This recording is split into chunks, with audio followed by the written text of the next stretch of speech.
On y est. Bien, mesdames, messieurs, mes chers collègues, la commission d'enquête chargée d'établir les raisons de la perte de souveraineté et d'indépendance énergétique de la France poursuit donc ses travaux et a l'honneur d'accueillir monsieur Jean-Louis Borloo. Merci de votre présence, monsieur le ministre. Le président Raphaël Schellenberger m'a demandé, en qualité de vice-président de la commission, de le remplacer pour organiser les débats. Monsieur le ministre, vous avez exercé des fonctions ministérielles importantes, dont celle d'un ministre en charge d'un large secteur, comprenant notamment l'écologie et l'énergie. Dans ce domaine, votre mandat a été marqué par une initiative originale, l'organisation du Grenelle de l'environnement en 2007, visant à jeter les bases d'une gouvernance environnementale et aboutissant à 2 lois, celle du 3 août 2009 de programmation, dite Grenelle 1, et celle du 12 juillet 2010, dite Grenelle 2, ainsi qu'à l'élaboration d'une programmation des investissements pour l'électricité, la chaleur et le gaz. Avec pour objectif de parvenir à l'horizon 2050 à diviser par 4 les émissions de gaz à effet de serre, l'ambition de ce projet s'est traduite par des engagements dans 6 secteurs, dont celui de l'énergie, mais aussi dans les secteurs du bâtiment, des transports, de la santé, de l'agriculture et de la biodiversité, avec notamment la trame verte. Elle s'est traduite aussi par différents instruments de programmation, comme le plan de rénovation énergétique de l'habitat, et une programmation des investissements de production et d'approvisionnement en énergie de la France à l'horizon 2020, qui devait comporter 3 volets, électricité, gaz et chaleur. La programmation pluriannuelle des investissements de production d'électricité 2009-2020 a ainsi décliné les objectifs que vous aviez fixés dès 2008. Je cite, « Notre responsabilité est de préparer et d'accompagner la France dans cette transition énergétique. Pour cela, la France doit engager un vaste programme d'équipement en énergie décarbonée.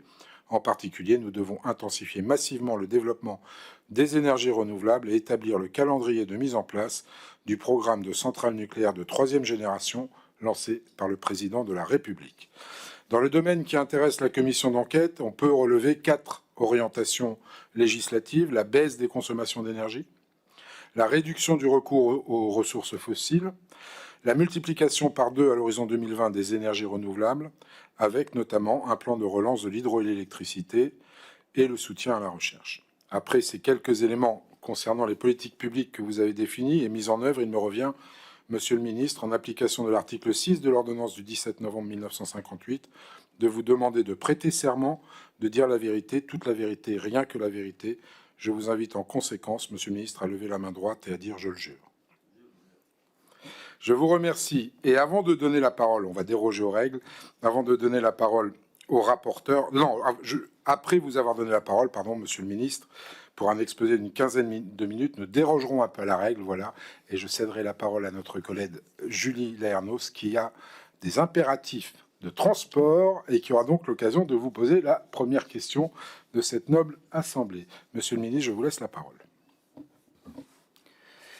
Monsieur le Président, Mesdames et Messieurs, s'il y a un impératif, on peut même inverser, et si ça vous arrange. Bon. D'abord, merci de cette invitation. Dire les choses assez simplement.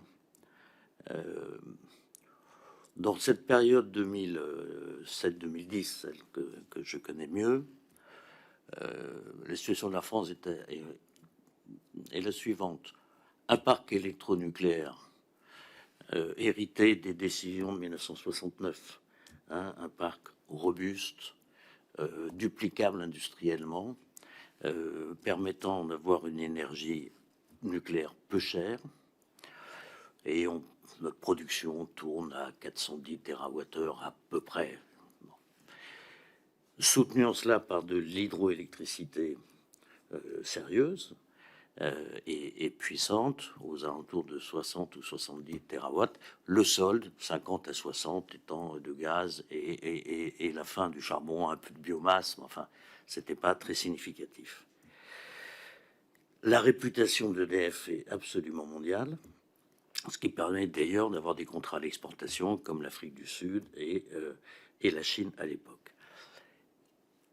Pour autant, le dispositif français avait prévu la construction de 2 centrales, les 2 premières EPR en France, celle de Flamanville qui a été proposée par EDF dès 2004, qui a fait l'objet d'un cadre législatif en 2005, et dont les travaux ont démarré en plein Grenelle de l'environnement, pour une mise en service vers 2012 et pour un prix connu, annoncé à l'époque, de 3,5 milliards, un peu moins de 4 milliards d'euros.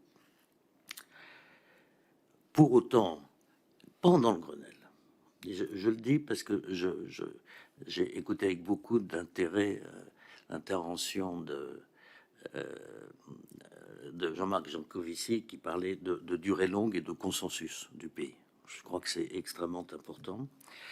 Je voudrais simplement dire que le Grenelle de l'environnement réunissait 5 collèges, dont le collège des ONG, et il y avait un partenaire puissant qui était Greenpeace. Autant l'affaire de la montagne d'or en Guyane, extraction minière, était, son annulation était une condition de la participation au Grenelle de la part des ONG. Pas le nucléaire. Je ne dis pas qu'ils soutenaient le parc nucléaire, mais ils acceptaient que s'il y avait un débat franc de compensation, il y avait à telle enseigne que le décret d'autorisation de Penly a été signé pendant le Grenelle. Je le dis parce que ce sont des sujets assez longs et il n'y avait pas de caricature de position. Voilà ce que je voulais dire, puisque j'entends beaucoup de choses, la responsabilité écologique, etc. En l'occurrence, quand on se met à travailler au fond, alors il y avait des contreparties et qui étaient stimulantes. La première, c'était que on lance un énorme plan d'énergie renouvelable. On pourra voir le détail, qui était à l'époque puissant. Les moyens de l'ADEME ont été renforcés considérablement, un peu plus d'1 milliard d'euros supplémentaires. Le plan bâtiment, parce qu'en gros, il y a bâtiment et transport, les deux grands sujets. Le plan bâtiment, on était très en retard, on nous comparait aux Allemands et aux Suisses à l'époque. Le plan bâtiment neuf, les nouvelles constructions ont fait l'objet de normes BBC, les écoquartiers, la RT 2012 devenue 2020. Enfin, bon, il y avait un plan bâtiment puissant. Il y avait le programme de rénovation thermique, notamment piloté par le monde HLM, qui a été assez puissant. Les diagnostics énergétiques, les prêts à taux zéro pour les particuliers, les éco-prêts à taux zéro, les artisans, il y avait le label éco-artisan, il y avait un travail de formation fait d'ailleurs par les organisations professionnelles. Donc il y avait un mouvement général, à mon avis, avec deux difficultés. Les contrats de performance énergétique sont complexes, sont indispensables parce qu'ils permettent de garantir et d'avoir un traitement global et d'utiliser l'économie pour financer l'investissement. Mais à l'époque, nous n'avions pas, on l'a pas vu, on l'avait pas fait pour les bâtiments publics. Je crois que c'est en train d'être remédié à l'Assemblée nationale, d'ailleurs actuellement, parce qu'on parle d'1 milliard de mètres carrés quand même. Bon. Et sur les transports, il y a eu un plan assez puissant, souvenez-vous, le plan site propre. Le Grenelle avait prévu de financer, je ne sais plus si c'est 20 ou 30% des investissements des collectivités. L'idée, c'était qu'on soit à moins de 7 minutes d'un arrêt de site propre, tramway ou à haute efficacité, je ne sais plus comment ça s'appelait les autres. Le lancement du canal Seine-Nord. Je rappelle que l'objectif, c'est 500 000 camions sur le canal plutôt que sur les autoroutes. Le bonus-malus écologique sur les voitures, qui a eu un effet considérable sur les grammes de CO2 des voitures neuves.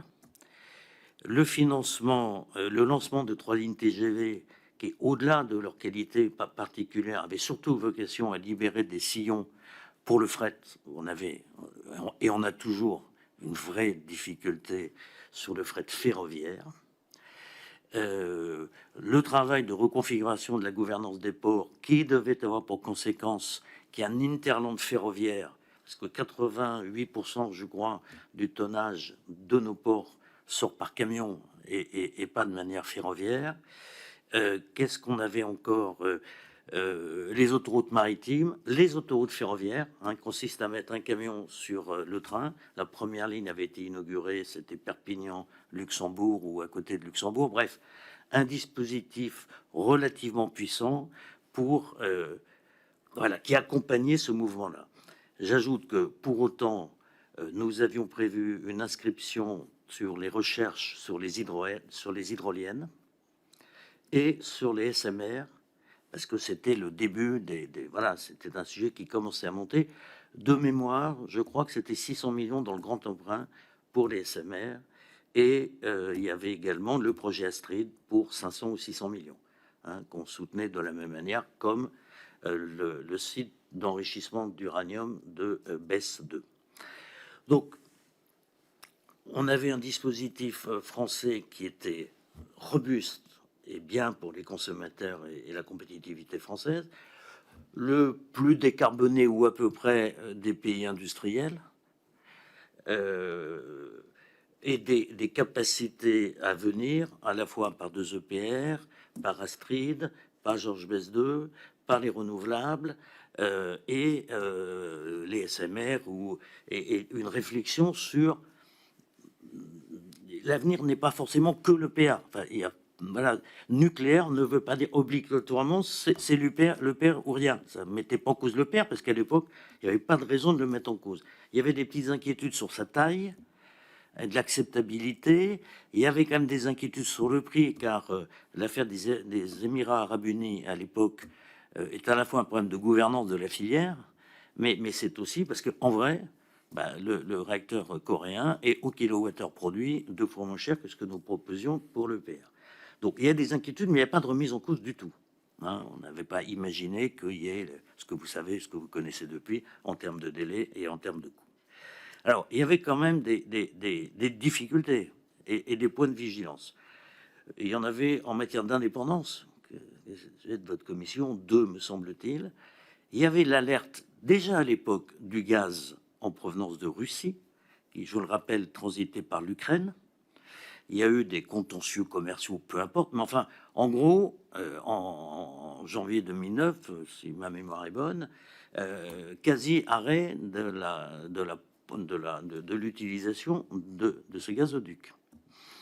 Ça a été une tension courte, mais c'était la 4e en 5 ans. D'où le soutien à ce qui est un 3e port méthanier français à Dunkerque. Donc, 2e sujet de dépendance ou d'indépendance qu'on anticipait sans y voir très clair, c'est le sujet des métaux stratégiques ou des métaux rares. Et nous avions donc à l'époque installé le comité pour les métaux stratégiques qui regroupait le ministère, le BRGM, les grands industriels, les grands opérateurs, pour essayer d'y voir, de faire une cartographie et une évaluation des besoins à terme. Et puis, on avait une troisième préoccupation. Enfin, en gros, physiquement, le dispositif était bon, mais on avait quelques soucis quand même. Premier souci, une pression des fournisseurs alternatifs à EDF. Il y en avait, et il y en a des grands d'ailleurs, sur, en gros, on va dire le monopole d'EDF, pour dire les choses simplifiées. On avait une deuxième difficulté qui était que nous avions des prix régulés qui n'avaient été acceptés que par mesure transitoire et provisoire et qui venaient à échéance en juillet 2010, si ma mémoire est bonne. Se rajouter à ça le fait qu'il y avait besoin de production de capacités supplémentaires, notamment pour les pointes, et il était normal de mettre à contribution les nouveaux entrants. Pour ça, il fallait qu'on ait un dispositif qui les y incite. Et puis, je rajoute à ça que la France était engagée depuis 15 ans ou 20 ans, avait soutenu la libération du marché de l'énergie, marché européen de l'énergie. Et nous avions, dans cette logique-là, une pression énorme qui s'était traduite par 2 instructions, une procédure d'infraction au titre de la directive de 2003, et plus grave, si j'ose dire, et cette procédure était soutenue, je vous rappelle, par le Conseil constitutionnel, qui, dans un arrêt de 2006, avait indiqué que nous n'étions pas conformes au droit européen. Mais plus embêtant, parce que ça, je me souviens très très bien de ce moment, de cet arbitrage, parce que c'était une vraie bataille, l'infraction pour aide d'État. Alors, on était quasi au bout du processus, et je rappelle que la qualification pour aide d'État, hein, c'est l'écart, c'est l'aide anormale vue par la règle, hein, moi je n'ai pas fixé la règle, et le remboursement par le bénéficiaire pour toute la durée de l'aide. Je ne voudrais pas vous dire de bêtises, parce que franchement, ça fait quelques années, mais je me souviens de cette conversation dans le bureau du président de la République où il y a eu des désaccords. Je me souviens très bien de Henri Guénaud disant mais c'est insupportable, il faut sortir de ça. Enfin, vous voyez, c'était pas parce que la déstabilisation. Donc évidemment, le ministère de l'économie était évidemment complètement vent debout. Enfin, disait, mais on peut pas faire prendre un tel risque à nos industries. Donc, il faut qu'on trouve une solution. Donc, en fait, il y avait des concurrents, un marché libre, la commission et l'instabilité de nos dispositifs qui étaient toujours provisoires. On n'avait que des dispositifs provisoires et pas clairs parce qu'en fonction de la situation, il n'y avait pas les mêmes tarifs et il n'y avait pas de visibilité à terme. Et donc pas de capacité d'investissement sur les capacités de production, notamment pour les pointes. Donc situation baroque. Et donc on se retrouve dans un moment où il faut essayer de conjuguer des intérêts qui ne sont pas tout à fait alignés. Hein, la volonté de continuer à protéger le consommateur français bénéficiant, on appelait ça la rente nucléaire à l'époque, et en même temps permettre à des nouveaux entrants et à des investissements marginaux complémentaires de capacité, et ben, joindre les deux et éteindre par ailleurs les contentieux avec Direct Énergie qui venait de gagner contre EDF et la commission qui était devant la porte, si on nous prévoyait l'infraction pour 3 mois après. Bon. Donc c'était un peu complet. La commission Champsaur, qui était composée de parlementaires de tous bords d'ailleurs, et d'ingénieurs et d'experts et de techniciens, et qui a auditionné tout ce que la France compte d'énergéticiens ou d'utilisateurs de l'énergie, a écarté 2 pistes. 1, le démantèlement d'EDF, parce que c'était sur la table. 2, a écarté la taxation sur le parc historique au profit des alternatifs pour proposer un système suivant, l'accès régulé à l'énergie nucléaire à hauteur de 20%, si ma mémoire est bonne, de la production. Ou non, à 100 terawatts, exactement, c'était pas en pourcentage, à 100 terawatts, ce qui à l'époque représentait une vingtaine de pourcents, je crois. À condition, alors, un tarif, donc un accès régulé, en échange de quoi ça nous permettait de maintenir l'avantage pour le consommateur sur les prix. Ce tarif devait être piloté en permanence et en tous les cas annuellement, il devait intégrer 3 notions. Le financement du parc historique, le démantèlement, la maintenance et les améliorations de sécurité, le grand carénage.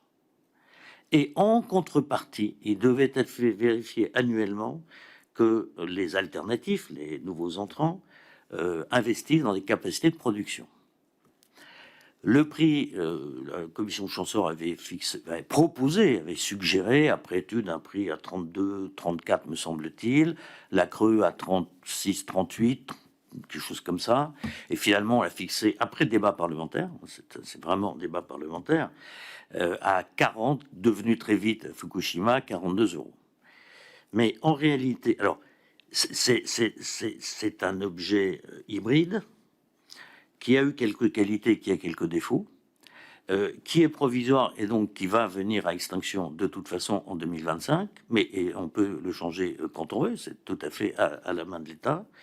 En gros, pendant quelques années, ça n'a pas été un vrai sujet parce que le prix était tel que les alternatives l'utilisaient assez peu. Puis il y a eu à un moment donné des pointes du marché de gros, et par le phénomène ex post, il y a eu à l'évidence une situation qui était malsaine, qui était pas saine, et de surcroît, il n'est pas vrai que ça a permis d'augmenter les capacités des autres intervenants.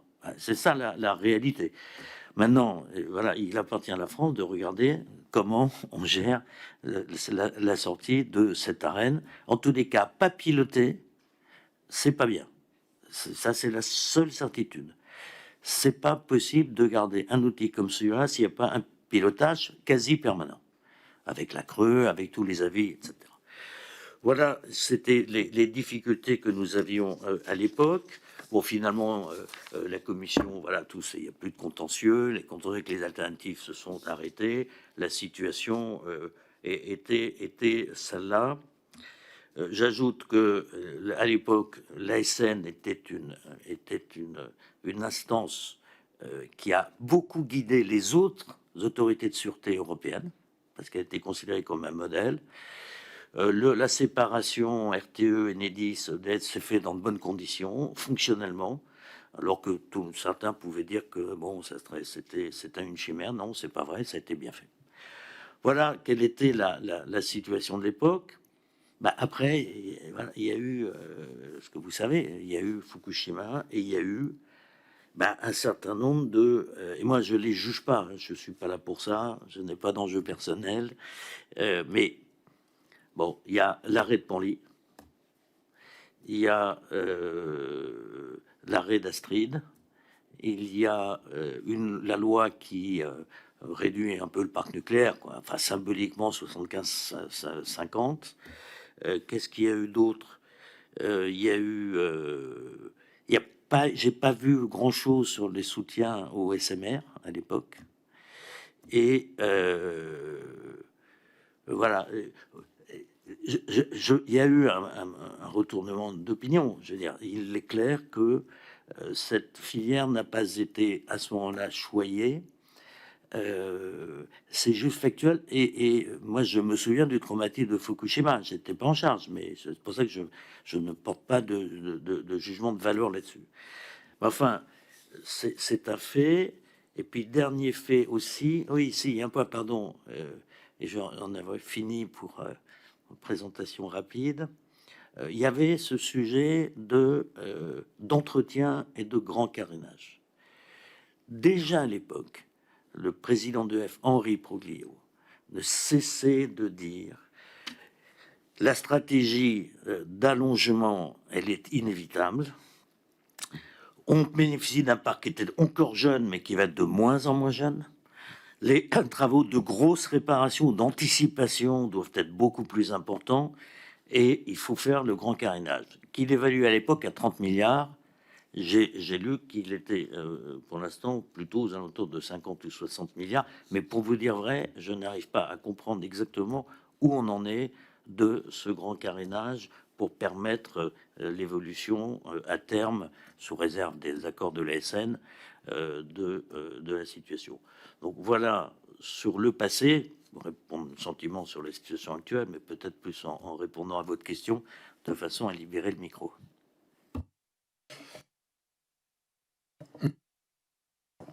Merci beaucoup, Monsieur le Ministre. Une fois n'est pas coutume, donc je vais laisser la parole à Julie Layernos, qui doit nous quitter assez rapidement, et ensuite je passerai la parole au rapporteur. Merci, Monsieur le Président. Le rapporteur pouvait passer avant moi, mon train est dans plus d'une heure, donc mais je vous remercie pour cette entorse au bon règlement.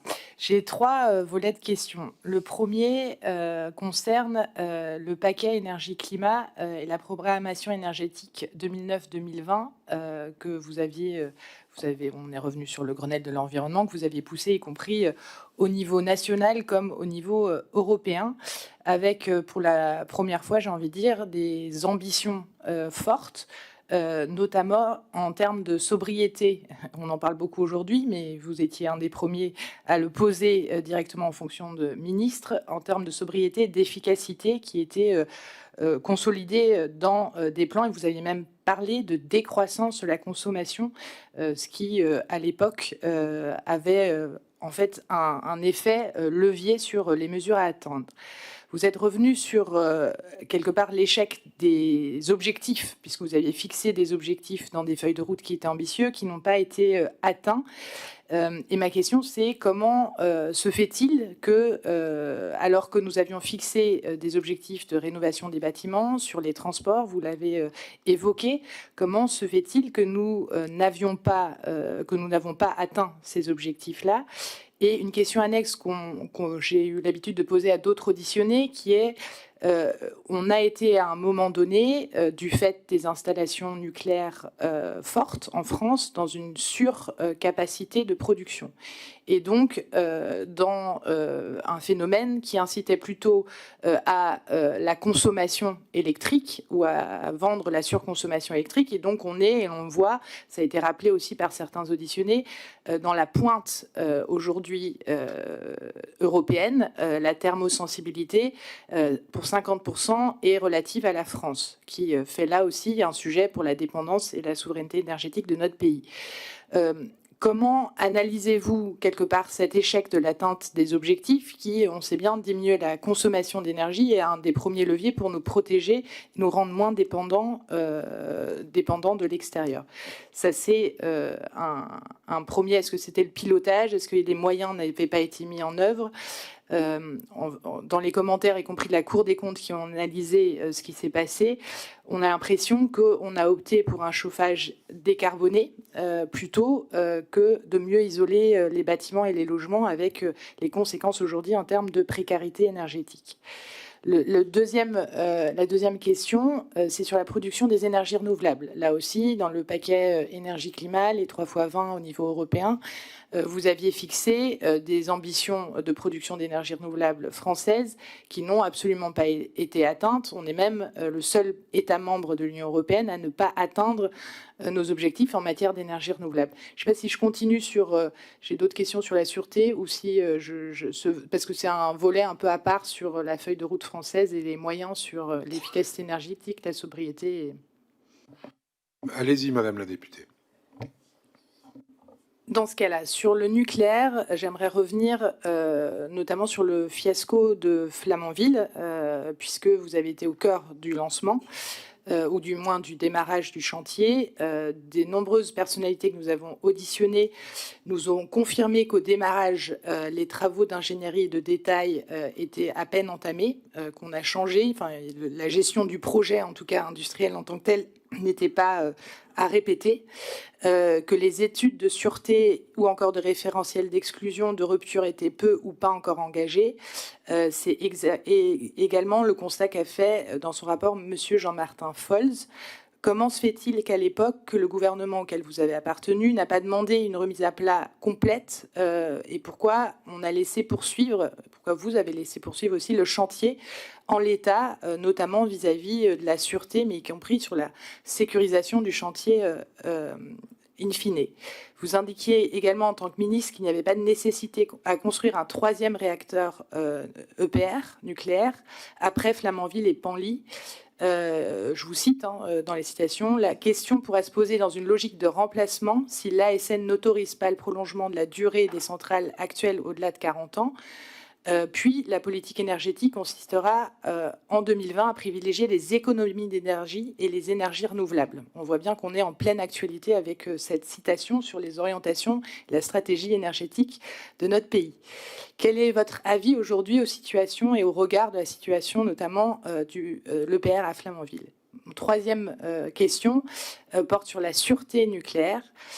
Puisque après l'incident du Tricastin en 2008, vous avez solennellement demandé une remise à plat de l'information, de la transparence et des systèmes d'évaluation des impacts et des déchets des installations nucléaires.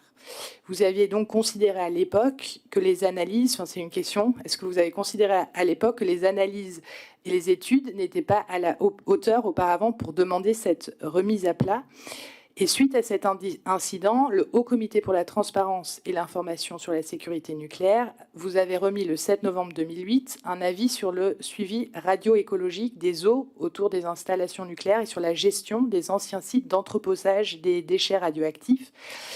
Et je m'excuse, mais je n'ai pas réussi à remettre la main sur ce rapport. Aussi, j'aimerais vous demander si vous pouviez en présenter les principales conclusions et recommandations que vous avez dû recevoir et si elles ont été suivies des faits ensuite. D'autres incidents sont survenus ensuite depuis vos fonctions ministérielles, sans parler bien sûr de Fukushima, et le constat que font un grand nombre de nos concitoyens, moi la première, est que l'impact des rejets radioactifs sur la santé reste encore et beaucoup trop flou, voire inexistant. Est-ce que ces inquiétudes sont légitimes? Comment améliorer encore la transparence sur cet enjeu qui paraît majeur, y compris sur l'acceptabilité? Considérez-vous que la question des impacts, la trajectoire et des enjeux économiques des déchets nucléaires sont assez abordés dans les concertations et les débats autour de notre avenir énergétique? Parce qu'il nous semble que c'est un angle assez mort dans ce qui est décidé et discuté ouvertement. Voilà le paquet de mes questions. Merci, Madame la députée. Monsieur le ministre.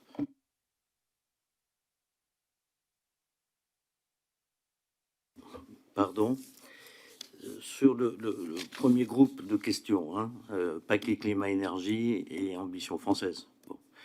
Alors d'abord, le paquet climat-énergie, qui avait été préparé par les Allemands, a été adopté sous présidence française. Donc c'était un investissement très très lourd, parce qu'une présidence c'est 6 mois. Il fallait aller convaincre les Polonais qui m'expliquaient qu'ils avaient 600 ans de charbon 4 fois moins cher sous les pieds. Enfin, je veux dire, bon. Donc, et c'est, je rappelle, le premier texte vraiment engageant international. Juste pour... bon, et on était... c'était un peu facile parce que bon, il y avait le Grenelle qui avait eu une autorité européenne. Enfin, je veux dire, c'était regardé. Il y avait ce paquet climat-énergie. Voilà, on était dans tout ça. Bon. Ce que je peux vous dire, c'est que dans l'action publique, ça demande du suivi, de la constance, du suivi, une évaluation des écarts, on les corrige en permanence. Voilà. Il n'y a pas une décision qui a des effets comme ça automatiques sur 10 ans. Ça n'existe pas. Bon. Et vous vous adaptez en permanence. Vous adaptez les tarifs de rachat d'électricité en permanence. Vous voyez, les technologies évoluent. Donc, c'est un problème d'adaptation. Tout ce qui avait été décidé dans le cadre Noël a été mis en place. J'ai cité les quelques illustrations, mais tout ce qui relevait de ce qu'on pouvait faire tout de suite, c'est-à-dire les normes bâtiments, vous voyez, les éco-artisans, les bonus-malus, toutes ces décisions ont été effectives. En revanche, le suivi, notamment... alors, il y a deux sujets dans ce que vous évoquez. Vous avez la gestion thermique des bâtiments. Alors, sur les propriétés, les individuels, il y a eu un début, il y a eu beaucoup d'éco-prêts à l'époque. Il y a eu une mobilisation des banques mutualistes, notamment, Caisse d'épargne, Crédit Mutuel, Crédit Agricole, qui ont beaucoup, il y en a eu beaucoup. Le parc HLM, qui faisait et la rénovation urbaine, a fait la rénovation, n'a pas tout fait, c'est pas parfait, mais a fait la rénovation thermique. Mais je pense que pour l'avenir, on a un sujet qui est de passer de la rénovation thermique pure à la rénovation énergétique des bâtiments. Je pense que là, moi-même, j'ai répété pendant des années un certain nombre de vérités auxquelles je ne crois plus autant aujourd'hui. Mais c'est une autre question. Donc, il faut demander à ceux qui ont opéré après, je veux dire, voilà, ça c'était 2008-2010. J'ai pas l'habitude de voir ce que font mes successeurs. J'ai écouté dans des débats, parce que je me suis passionné par le travail de cette commission, j'ai appris en plus vraiment des choses, l'idée qu'il y avait un espèce de lobby d'EDF pour le tout électrique parce qu'on était en surcapacité. Je ne sais pas qui l'a dit. Je veux dire, en matière d'énergie, moi je ne crois pas beaucoup au lobby. Je pense qu'il y a des intérêts parfois contradictoires, des gens qui s'expriment, puis à mon avis, il y a une décision collective. Voilà. Et elle s'impose à tout le monde. Je ne crois pas que EDF ait tout fait pour empêcher, par exemple, le programme d'énergie renouvelable. D'ailleurs, ils ont, eux, créé une filière qui s'appelle EDF Énergie Nouvelle, si ma mémoire est bonne. Je pense en revanche que la culture française de l'époque, où on avait un réseau piloté, stable, pas cher, décarboné, à un moment où les énergies renouvelables étaient encore un peu chères, et pour certaines, franchement chères, avec des problèmes de pilotage, ben, ça mettait la France pas tout à fait dans les mêmes conditions que d'autres pays européens. Je crois que maintenant, c'est en train de changer, et de changer très très vite, et c'est tant mieux. Mais je pense que le retard est un retard culturel lié à notre modèle énergétique, à notre climat tempéré, hein, qui fait que l'hiver, on a un peu moins de chauffage que d'autres pays, et l'été, un peu moins de climatisation que d'autres pays. Donc, le fait d'être dans un climat tempéré vous pousse pas à l'héroïsme, si j'ose dire, de manière énergétique. Donc, je peux pas vous dire. Ce dont je suis certain, en revanche, c'est que nous partons dans une période où c'est l'électricité qui va devenir dominante. Ça, d'abord, c'est simple pour le CO2. Le prix des tonnes de CO2 vont continuer à augmenter.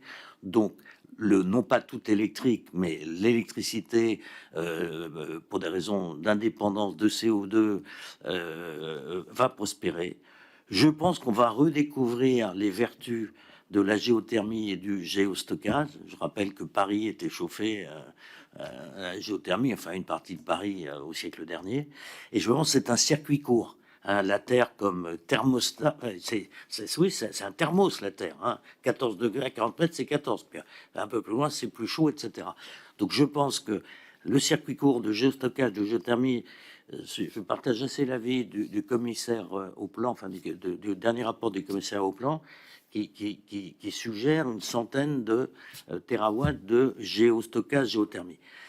Là, je pense que, et notre besoin électrique, il va prendre 40 à 50% d'ici la mise en route, de toute façon, des prochains EPR. Je ne parle pas de Flamanville, mais de l'hypothèse ou de la décision des 6 prochains EPR. Et je pense qu'on a une grosse difficulté.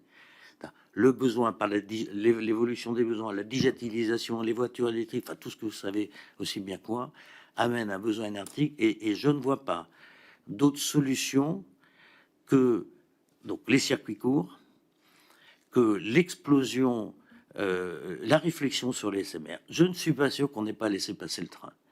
Je ne suis pas sûr que le projet EDF avec une boîte américaine, je ne sais plus laquelle, soit pas très en retard par rapport au tandem Rolls-Royce GE, qui ont déjà signé des contrats en Suède, au Japon, en Australie. Enfin bon, est-ce que il ne faut pas revenir à l'hypothèse 69, accepter une licence qui ne soit pas une production française.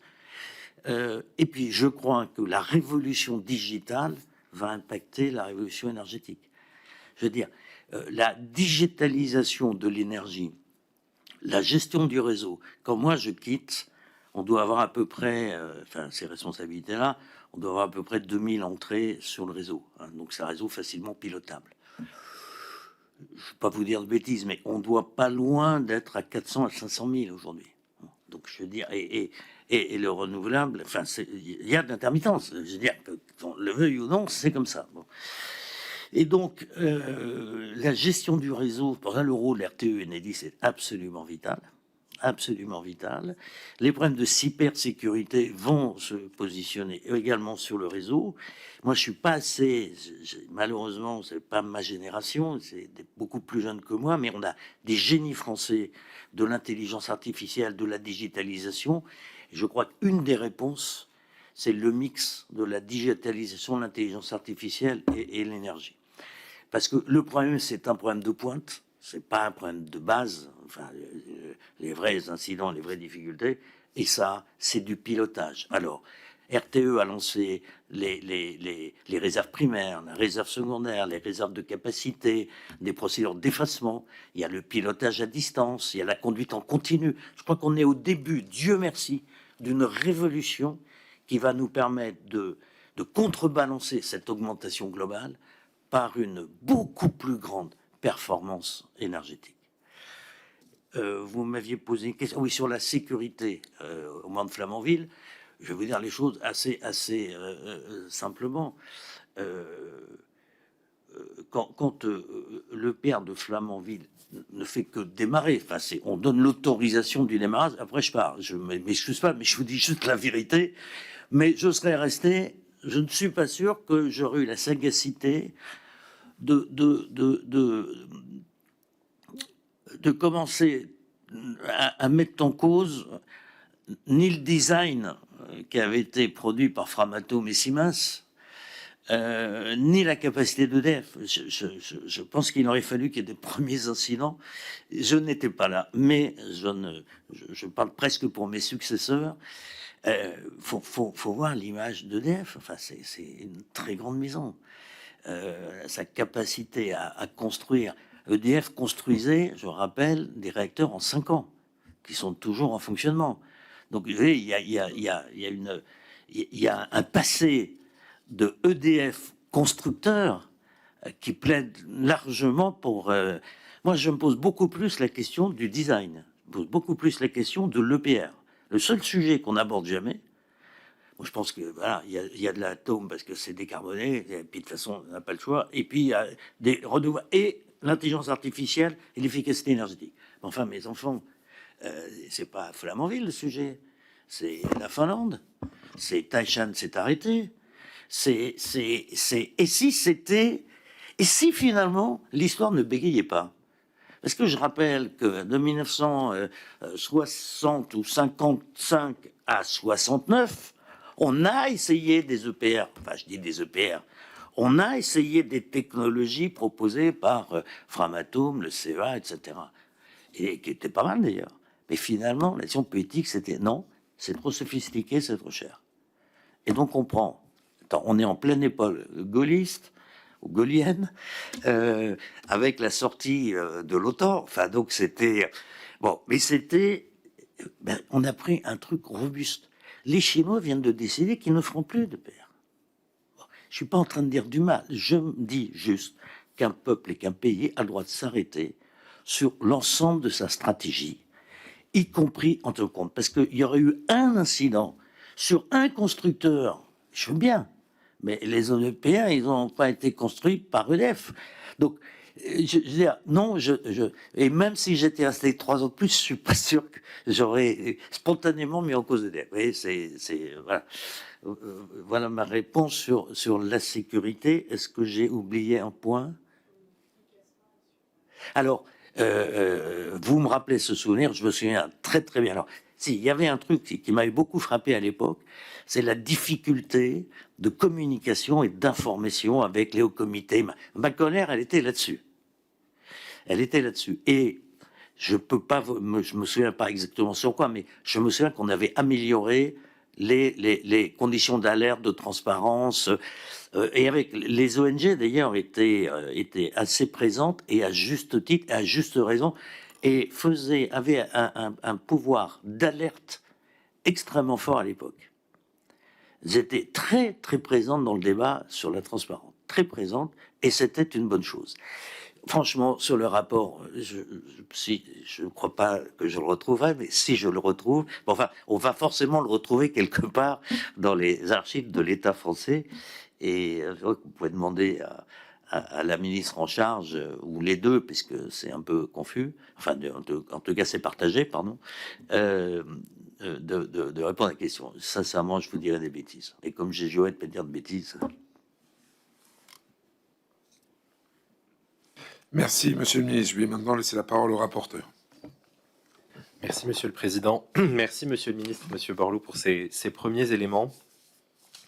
Peut-être pour nous replonger dans le contexte de l'époque et éviter les anachronismes, vous pouvez nous dire dans quel état vous avez trouvé, y compris en matière de gouvernance, la politique énergétique française en arrivant aux responsabilités, et puis peut-être nous rappeler aussi vos attributions, parce que, sauf erreur, dans le gouvernement Fillon 1, le ministre d'État n'est en charge que de l'écologie et il devient en charge de l'énergie après les élections législatives. Il n'y a pas de ministre ou de secrétaire d'État en charge directement de l'énergie, et quelques temps après, la direction générale de l'énergie, traditionnellement au sein de l'industrie à Bercy, devient une direction du ministère de l'Environnement. Donc peut-être d'abord en termes de gouvernance et puis aussi en termes d'ambiance dans les grands choix qui avaient été faits dans les dernières années, dans quel état vous trouvez les politiques publiques en la matière? Ça va vous surprendre, mais je n'ai pas ce souvenir. Enfin, si, la deuxième question, la première. J'ai pas souvenir qu'il y ait eu modification de l'architecture gouvernementale Je me souviens qu'il y a eu un changement de titulaire. Alain Juppé a quitté ce ministère et je l'ai remplacé. Mais je n'ai pas le souvenir qu'il y ait eu une extension. Plus tard, 2 ans après, non, il y a eu une modification, mais pour ajouter la mer et les océans et les négociations climat. Mais ce qui fait que c'est un titre qui n'en finit pas. Hein. Bon. Mais je n'ai pas ce souvenir, ne m'en veuillez pas. Mais pour répondre maintenant sur le fond de votre question, j'allais dire de à l'époque à aujourd'hui. Parce que moi, ma conviction, c'est vraiment, et je rejoins Jean Covici là-dessus, c'est si on va au fond des choses, vous verrez qu'il y aura un consensus. La preuve, le Grenelle, il n'y a pas eu de casus belli sur le nucléaire avec les ONG. Parce que on est allé sur un fond, on n'était pas parti pour faire un développement nucléaire débridé, pas du tout. D'ailleurs, on l'expliquait, hein, petit à petit sera remplacé par les renouvelables, etc. Et on faisait des gros efforts d'efficacité énergétique. Bon. Or, pour ça, il faut qu'il y ait un pilote. Moi, je ne voudrais surtout pas me fâcher avec qui que ce soit, mais c'est très compliqué quand dans un pays, vous avez le ministère des Finances, l'économie, du budget, qui a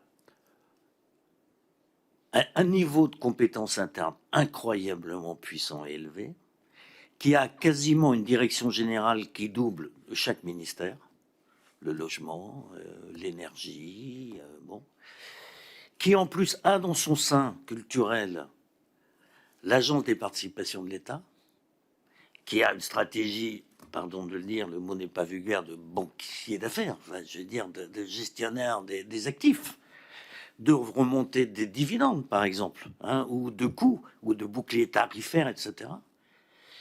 Je pense que il faut absolument, et pour répondre à votre question, oui, je pense qu'en 10 ou 15 ans, l'énergie est peu à peu passée sous l'influence de Bercy, au détriment, j'allais dire, des ingénieurs de corps des mines, des ponts, enfin, de la partie production française classique. Alors, est-ce que c'est l'effet d'avoir mis l'écologie énergie dans le même ministère? Écoutez, je n'en sais rien. Non, je pense que parce que c'est vrai dans le logement, c'est vrai à peu près partout.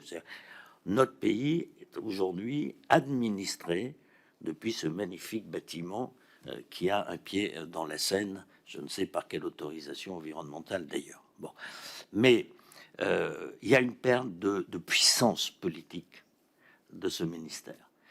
Ça, c'est une absolue certitude que je n'ai pas ressentie à l'époque. Pour dire, parce qu'on a fait quand même. J'ai été entravé par personne. Le ministère de l'économie, on a eu des moments de, mais on n'a pas eu de tension. Mais à l'époque, il y avait un signal.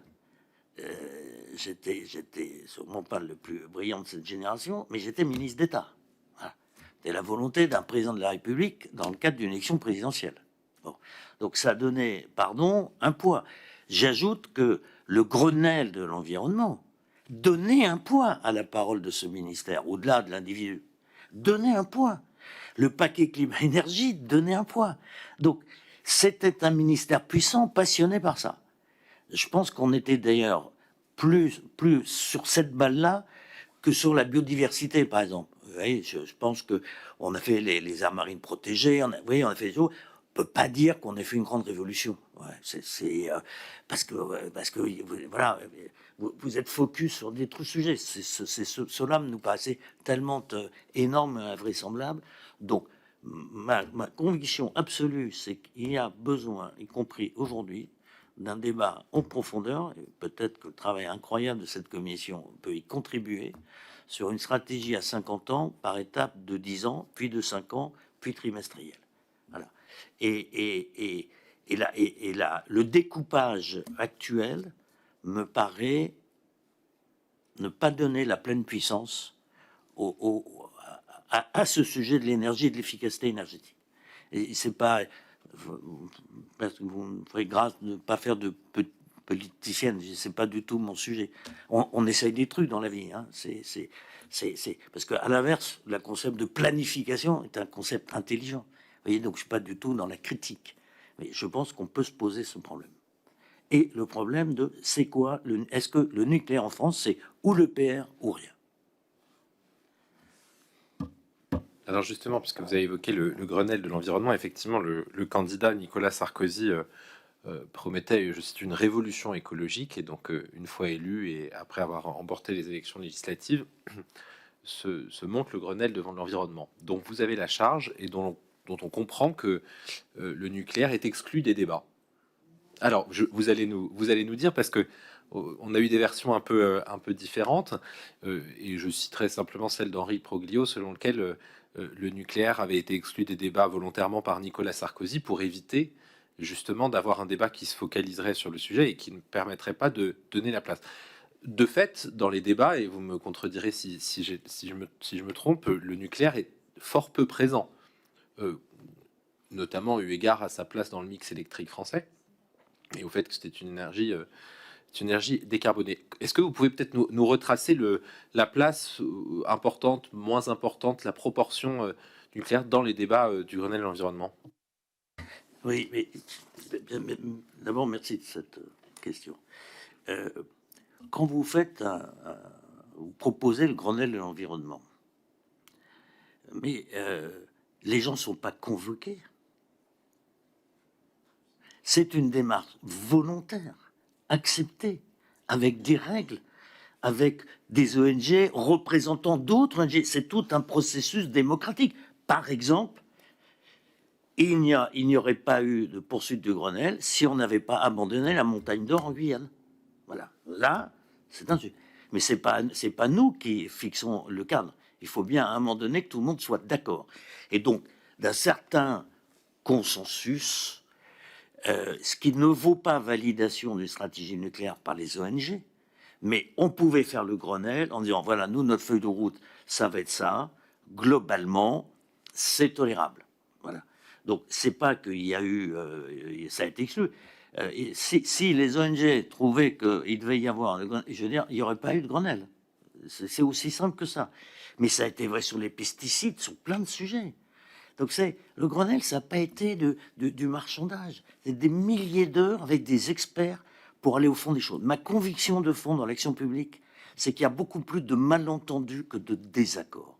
Si on travaille scientifiquement, technologiquement, de bonne foi et au fond des choses, on arrive à trouver des axes de progrès communs. Pas si j'ai répondu à votre question. Si, absolument.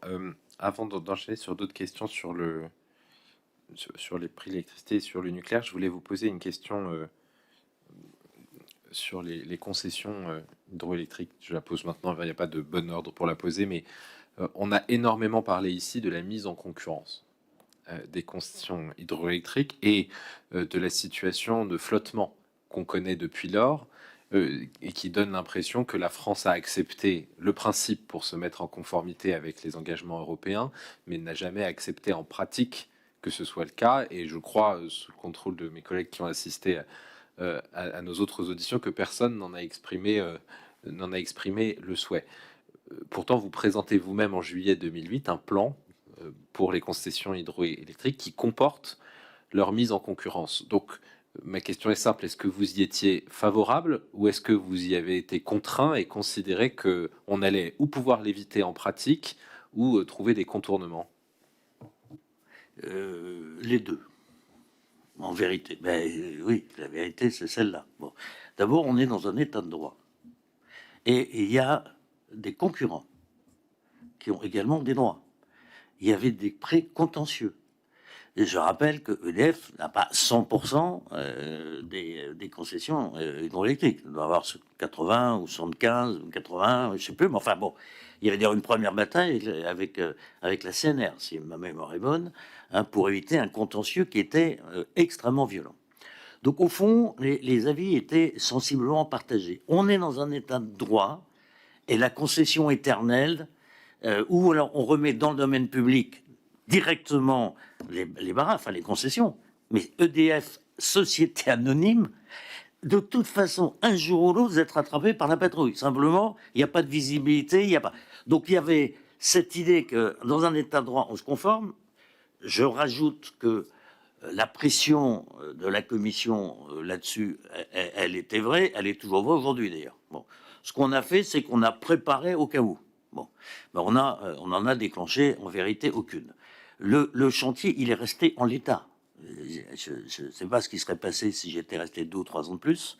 On a préparé un décret qui prépare la procédure si on doit le mettre en concurrence. Mais c'est pas un décret qui dit on met en concurrence. Il dit voilà, procédure. On gagne un peu de temps si on dit les choses franchement. On gagne un peu de temps, on n'y voit pas très clair. Il y a du pour, il y a du contre. Il y a des avis très partagés, y compris, je rappelle, dans les territoires, les élus locaux, parce que c'est aussi un revenu partiel des élus locaux. Donc, j'allais dire, l'état de l'opinion française n'était pas tranché et on l'avait pas tranché en vrai. Voilà, on avait un peu gagné de temps, on était sorti dans l'ensemble des contentieux, on était ravis, et puis on allait voir. Bon. Et puis il y avait les problèmes de passage de poissons, enfin il y avait des problèmes écologiques assez compliqués dans le cadre des éventuels renouvellements. Tout ça était, est-ce que c'était le prix qui devait primer ou la sécurité? Est-ce que la dimension environnementale, quel était le coefficient? C'est pas abouti. Voilà, la vérité c'est que moi quand je suis parti, on n'avait pas fait le boulot. Voilà. Excusez-moi si je résume, et vous me corrigerez, mais ce que je comprends, c'est que vous y étiez favorable et vous avez tenté d'en amenuiser les conséquences les plus dommageables. Est-ce que je peux faire acte d'humilité? Non, mais autant sur tout le reste, j'avais des convictions extrêmement acquises en travaillant, autant là, franchement, il y avait des arguments des deux côtés. Mais on était plus préoccupé par l'idée que ce serait inéluctable parce que dans un état de droit, une SA ne peut pas avoir de concession perpétuelle. Bon. Et donc, si on doit le faire, voyons tous les problèmes environnementaux, les problèmes de sécurité. Voilà, on était plus préoccupé par ça. Il y avait un caractère un peu inéluctable, mais pas souhaitable. C'est pas très courageux, mais c'est la vérité.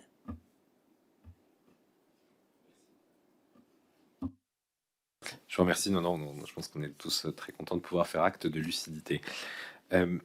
J'en viens à quelques questions sur le marché européen, forcément. Peut-être, vous avez déjà dit beaucoup de choses, et puis y compris en réponse aux questions, mais peut-être nous redire votre sentiment sur la question de la concurrence sur le marché européen de l'électricité de manière générale, si vous aviez, parce que les débats avaient été largement lancés, la mise en concurrence était effective, et donc peut-être votre conviction lorsque vous arrivez aux responsabilités, et puis quand même un mot sur le déroulement des travaux de la commission Champsaur et sur le choix qui est fait de l'AREN, effectivement, avec beaucoup d'humilité aujourd'hui, enfin, avec parfois peu d'humilité, d'ailleurs, on remet en cause les choix de l'époque et on a l'impression que c'était une évidence, mais nous aider à comprendre comment on peut se retrouver dans une situation où on fixe un tarif qui manifestement correspond au calcul des administrations, enfin de vos administrations, 42 euros. 42 euros, comprenant les Fukushima, enfin les impératifs post-Fukushima, et puis à votre époque 40 euros, mais qui ne convient pas du tout à EDF, aux responsables de l'époque et actuels qui lui attribuent la quasi-totalité des difficultés financières de l'époque d'EDF, mais je pense que vous aurez quelque chose à dire là-dessus. Donc à la fois sur le montant, et puis sur la question de l'option. Comment se fait-il qu'on ait prévu une option asymétrique? Est-ce que finalement on considérait que les prix ne pourraient jamais être tels que ce serait louable d'avoir une symétrie, ou est-ce qu'il y a une autre raison qui a présidé au fait que l'AREN soit asymétrique, c'est-à-dire que EDF soit contrainte de proposer ce tarif, mais que les fournisseurs alternatifs ne soient pas eux contraints de l'acheter à ce tarif? Alors, je ne sais pas dans quel ordre, on peut commencer par ça. Je vous rappelle qu'on a des contentieux en France perdus, que le Conseil d'État nous donne tort, que le Conseil constitutionnel aussi, qu'on a 2 directives européennes et on a 2 procédures en infraction.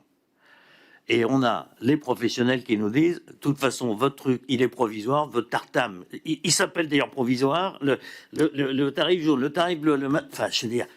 Et il y a des grands énergéticiens qui veulent investir dans notre pays, ils disent, mais on peut pas parce que le système, il est bouclé. Bon. Avouez que la situation est... Bon. Alors, il y a plusieurs façons. Il y avait une façon, parce que qui a été envisagée d'ailleurs, qui est de dire, ben, on sort du marché européen. Et puis voilà. Et puis il y aura pas de concurrence. Ben, c'est bien comme ça. C'est une option qui a été étudiée. Je peux vous le dire, sérieusement étudiée. Ce qu'a à peine étudié la commission Chancellor d'ailleurs. C'est presque voilà, c'est évacué assez rapidement. Ils vont plus parler eux du démantèlement. En disant, bon, pour qu'il y ait de la concurrence, il faut qu'il y ait des parties d'activité qui soient morcelées. Et comme ça, on va introduire de la concurrence. Et puis, il y a ce que je vous disais, la taxation. Pour permettre aux alternatives d'investir dans... parce que l'objectif, c'était d'augmenter la capacité, je rappelle. C'est quand même ça, l'objectif principal. Et maintenir l'avantage compétitif pour le consommateur français. Bon. Donc cette composition, je rappelle, des parlementaires de tous bords, des experts de tous bords, qui arrivent à l'unanimité à une proposition provisoire en disant attention, elle est transitoire, 2025, si ma mémoire est bonne, maximum, mais on la réévalue tous les ans. Parce que c'est extrêmement bien de dire la voiture, là, vous avez une voiture, vous la mettez, faites rouler, mais il n'y a personne au volant. Il va se passer quelque chose dans un virage. C'est à peu près clair. C'est un système de pilotage permanent. Le prix doit être fixé, je le rappelle, pour le financement du parc nucléaire français, d'EDF, son amortissement, les grosses réparations, le démantèlement et le grand carénage. Bon. Et on devait vérifier à chaque fois, donc ça c'est, pardon, que je sache, toutes ces données bougent, Ben non, le tarif, il bouge pas. Il bouge pas. Pourquoi il bouge pas, le tarif? Parce qu'en réalité, tout allait très bien. Je veux dire, il y avait 40, 50, 60 terawatts. Ça allait très, très bien à EDF. Il n'y avait plus de consensus, plus d'emmerdement, plus de restitution, plus de pagage chez l'infraction en aide d'État. Enfin, je veux dire, ça va. Donc, tout le monde était assez grand. Ça commence à plus aller du tout quand les prix de gros se mettent à exploser. Et que, effectivement, du coup, on ne suspend pas là. On modifie pas le tarif, on suspend. Parce que qu'est-ce qui nous empêche de suspendre l'Arenh à ce moment-là? Rien. Rien.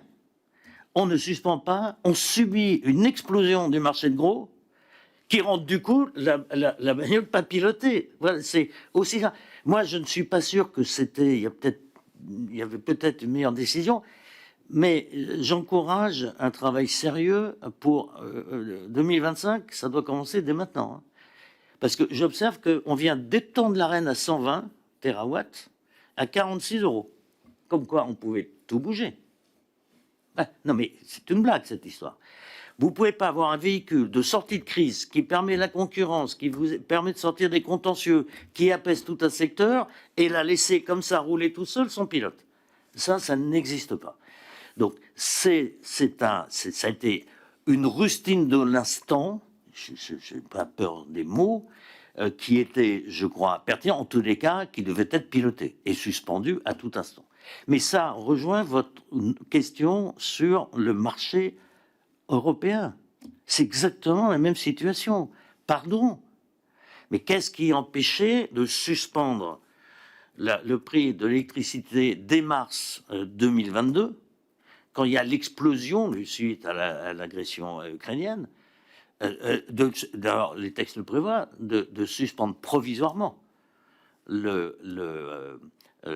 la corrélation entre, non pas le prix du gaz, mais le prix de la dernière centrale. Donc c'est en fait le prix du gaz. Bon. Et pour vous dire la vérité, bien que je sois un Européen convaincu, je suis plus interrogatif aujourd'hui sur le marché européen de l'énergie. C'est-à-dire, parce que ce qu'on voit quand même clairement, non, parce que les choses évoluent. On a un bloc de pays qui a une stratégie gazière, renouvelable, zéro nucléaire, et lignite. Nous, on a une stratégie nucléaire et renouvelable, et sur le renouvelable, deux essentiellement, parce que sur l'hydroélectricité, on est à peu près au top, quoi. Enfin, on va pas en faire beaucoup plus. Bon, il y a peut-être l'hydrolienne, mais enfin bon. C'est quand même avoir un prix fixé, de gros fixé sur une énergie cible d'un pays dominant. D'ailleurs, on a bien vu que sur la taxonomie, on a accepté qu'il y ait des avancées parce qu'on mettait le gaz avec. Hein. Bon. Ça mériterait une réflexion très approfondie.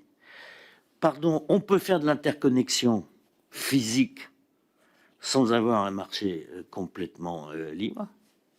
D'ailleurs, pardon, dans les événements de l'époque qui expliquaient l'ensemble un peu de l'accord, finalement, tolérance en tous les cas, on avait fait les interconnexions avec l'Espagne, je rappelle, sous les Pyrénées, un énorme travail dans un tunnel, etc. Donc, on peut faire de l'interconnexion.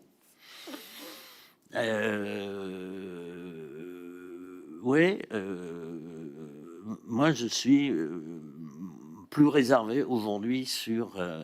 parce que un prix commun sur des énergies dissociables et radicalement opposées, il faut en tout cas que quelqu'un regarde bien le pilotage de ça. Hein, parce qu'on a bien vu que là, il y a eu un problème de pilotage. Hein, parce qu'on laisse le truc monter, on met le bouclier, enfin, je veux dire... Bon. Donc, mais c'est pour ça que c'est un peu la même chose. Vous ne trouverez jamais un mécanisme parfait en matière d'énergie. Jamais. Parce qu'il y a du long terme, des investissements lourds, il y a la protection du consommateur, il y a la concurrence. C'est complexe. Mais en tous les cas, ça doit être piloté. Ça doit être dans la distance, mais piloté en permanence. Alors justement, puisque vous parlez de questions européennes et de cibles européennes, la France pourrait être sujette à des amendes pour ne pas atteindre ses objectifs, des objectifs qui sont fixés de longue date, et vous en avez été l'un des instigateurs. En 2008, vous disiez, je vous cite, « Je ne crois pas que ce soit le rôle de l'Europe d'orienter le bouquet énergétique de tel ou tel État membre, même si de plus en plus de pays s'accordent pour reconnaître que le nucléaire peut jouer un rôle. Pour autant, il n'y a pas qu'une seule réponse. » Comment est-ce que vous jugez aujourd'hui le fait qu'on ait au niveau européen des objectifs d'énergie renouvelable qui ne dépendent finalement pas du niveau de décarbonation ou en tout cas du niveau d'émissions de gaz à effet de serre du système énergétique national de chaque pays?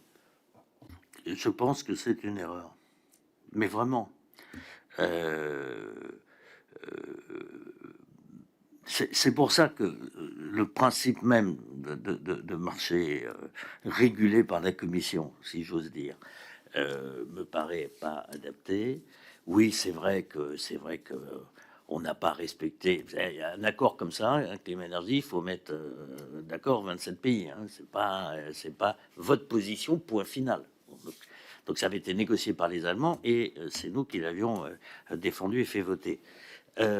Mais je trouverais absolument normal et logique qu'il y ait une discussion avec la Commission sur cette affaire-là.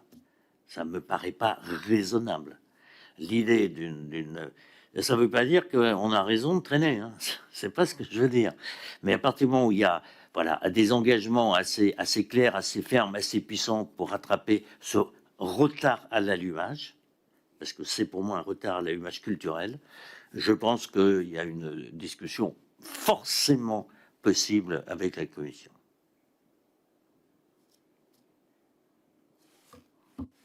Je vous remercie. Deux ou trois dernières questions. Peut-être une sur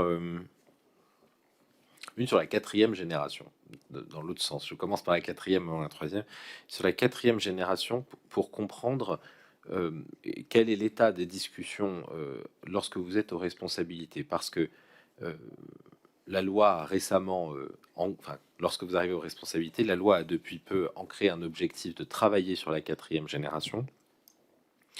Et en 2010, alors que, comment dirais-je, et donc en 2010, le projet Astrid est lancé, alors finalement qu'on n'a pas encore ouvert de réacteurs de troisième génération. Est-ce que c'est-à-dire que sous ce quinquennat, la motivation enfin, il y a la volonté d'avancer sur la filière nucléaire et de garder pour longtemps une filière nucléaire, y compris une filière capable d'absorber ses propres déchets, puisque c'était l'un des enjeux, est forte. Quel est le degré à l'époque d'optimisme ou d'inquiétude, à la fois sur la 4e génération et du coup sur la 3e? C'est-à-dire, est-ce que vous faites un lien entre les deux? Est-ce que il y a une inquiétude qui se formule du fait, même si c'est pas du tout les mêmes stades de recherche et de développement et d'industrialisation, mais qui se formule sur la 4e et à rebours sur la 3e génération qui, elle, accumule les retards?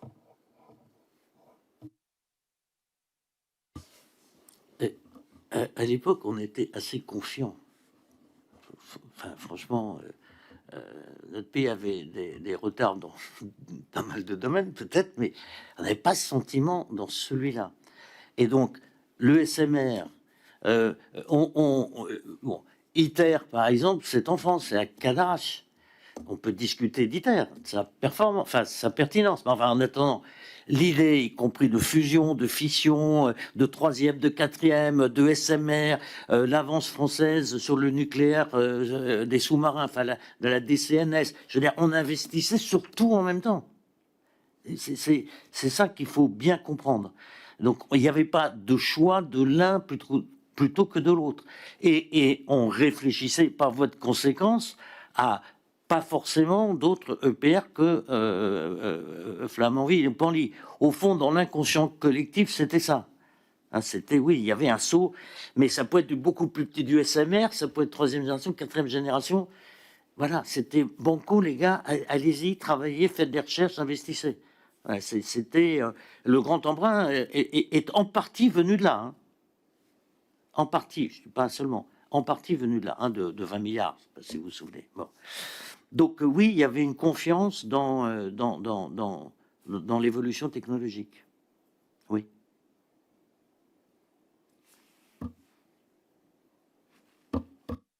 Merci. Et ma dernière question, elle porte parce que ça a été un acteur en creux de vos propos sur EDF. On a auditionné de nombreux responsables, anciens responsables d'EDF, qui, au-delà de l'arène, nous ont parlé du niveau des prix. Et notamment Pierre Gadenex, qui a été en fonction pendant une partie de votre mandat, qui a évoqué le fait qu'il avait milité auprès des autorités politiques, dont j'imagine que vous faisiez partie dans son raisonnement, sur le fait de dire que les prix étaient trop bas pour permettre à EDF de préparer le renouvellement, enfin la bonne maintenance, puis le renouvellement de son parc et d'investir dans les différentes facettes de son activité. Et en même temps, vous êtes confronté, comme ministre en charge de l'énergie, à EDF et au projet EPR. Qu'est-ce qui, dans la gouvernance générale entre l'État et EDF, et dans votre appréciation de l'entreprise EDF, a pu manquer à l'époque? Est-ce que c'est une vision de long terme? Est-ce que c'est le fait que ce n'était plus tout à fait comme avant la transformation en SA? Est-ce qu'il y avait d'autres facteurs qui ont joué? Est-ce que c'était une question de personne? Enfin, c'est pas le but de cette commission de déterminer des responsabilités personnelles, mais je pose la question de manière la plus large possible pour essayer de savoir ce qui, à votre sens, vous qui avez été en contact pendant plusieurs années avec l'opérateur principal, a pu faire qu'il y ait une sorte de surdité dans le dialogue entre EDF et l'État. EDF se plaignant d'une inadéquation par la suite du tarif ARENH, EDF se plaignant de tarifs trop bas et à l'inverse n'étant pas capable de livrer un réacteur. C'est bien qu'on essaie toujours de trouver des causes simples, mais pardon de vous dire que le sujet d'EDF, c'était pas son prix, c'était pas le tarif, c'était pas ses finances qui étaient florissantes.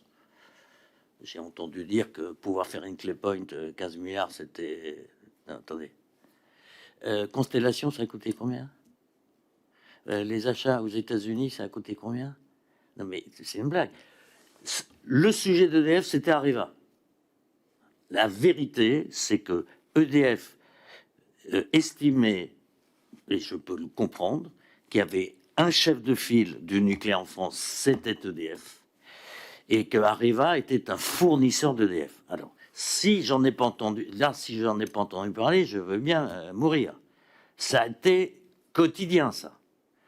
Et c'est allé. Enfin, vous vous souvenez pas des polémiques incessantes de part et d'autre entre Areva et les préoccupations, c'était la sortie de Siemens, du projet EPR. Ça, c'est un sujet. Je rappelle que l'EPR est conçu par Siemens et Framatome. Eh bien, le partenaire allemand s'en va. Alors, ça, c'est pas un problème, ça. Non, mais c'est inouï. Pardon, Hinkley Point, on peut quand même en parler 2 minutes. Hinkley Point, tant que c'est un investissement financier porté par tiers, avec les autorités britanniques présentes au capital et garantissant les emprunts, c'est un dossier dans lequel l'EDF est minoritaire. C'en est un autre quand les autorités britanniques ne sont plus actionnaires, qu'elles ne garantissent plus les emprunts, et donc on le consolide, on le porte dans le bilan d'EDF, pardon la blague, 14 milliards, et on décide de construire quand même.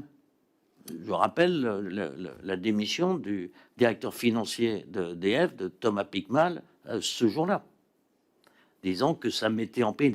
Donc il n'y a pas eu de sujet parce que ce n'était pas un sujet. Voilà, je n'ai pas de souvenir de réunion, en tous les cas remportée. Après, on peut toujours. Bon. Non, et le seul moment, c'était quand sont sortis des chiffres de l'AREN, alors à 32, 34, 36, 37, oui, mais d'ailleurs, les parlementaires étaient sur la même. Et vous retrouverez dans les débats Daniel Paul, qui n'est pas suspect de ne pas soutenir EDF. Bon. Disons, répondant d'ailleurs à François Brotte ou je ne sais plus qui dans les débats parlementaires, que à 42 €, franchement, c'est bien pour EDF. Donc, ce jour-là, c'était bien. À d'autres jours, c'était probablement trop élevé, quand les prix de co étaient complètement effondrés.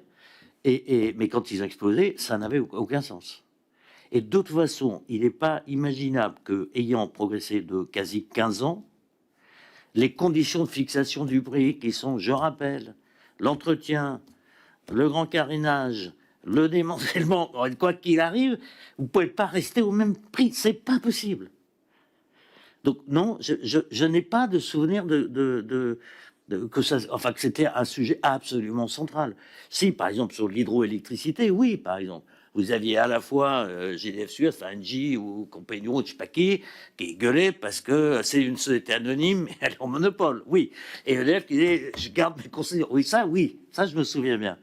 Mais pas ce que vous évoquez. En tout cas, pas de manière significative. Je vous remercie. Une dernière question. L'ancien député Borloo, qui, sauf erreur, assistait au débat de la loi de 2015, qui a fixé un certain nombre d'objectifs. Vous étiez bien député en 2015.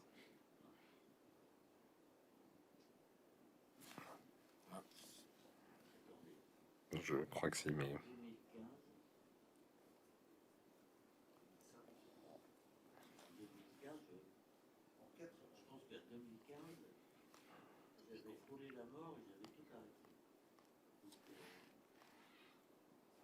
Autant pour moi, si ce n'est pas le cas, mais... Non, effectivement, pardon, vous ne l'êtes plus en avril 2014. Autant pour moi. Alors, je pose quand même une question à l'ancien ministre et aux citoyens sur la loi de 2015. Tout à l'heure, Dominique Maillard, ancien directeur général de l'énergie, ancien président de RTE, indiquait qu'il y avait, selon lui, dans cette loi, une difficulté, c'était la multiplicité d'objectifs potentiellement contradictoires, ou en tout cas qui pouvaient se gêner les uns les autres. Typiquement, la baisse des émissions de gaz à effet de serre et un mix énergétique avec une répartition nucléaire énergie renouvelable, des effets sur la capacité à produire de l'énergie et de l'efficacité énergétique et de la sobriété. Est-ce que vous pensez que dans cette loi et dans d'autres objectifs passés, on a eu une difficulté à avoir une stratégie un peu intégrée ou une priorisation de nos objectifs, typiquement baisser les gaz à effet de serre, les émissions de gaz à effet de serre, et donc typiquement réduire notre dépendance aux fossiles avant tout, et notamment avant de répartir la charge entre nucléaire et énergie renouvelable, ou pas du tout? Est-ce que pour vous c'est problématique? Est-ce qu'il y a eu pour vous par exemple une opposition entre nucléaire et renouvelable qui est dommageable, ou finalement, au vu de votre expérience, non?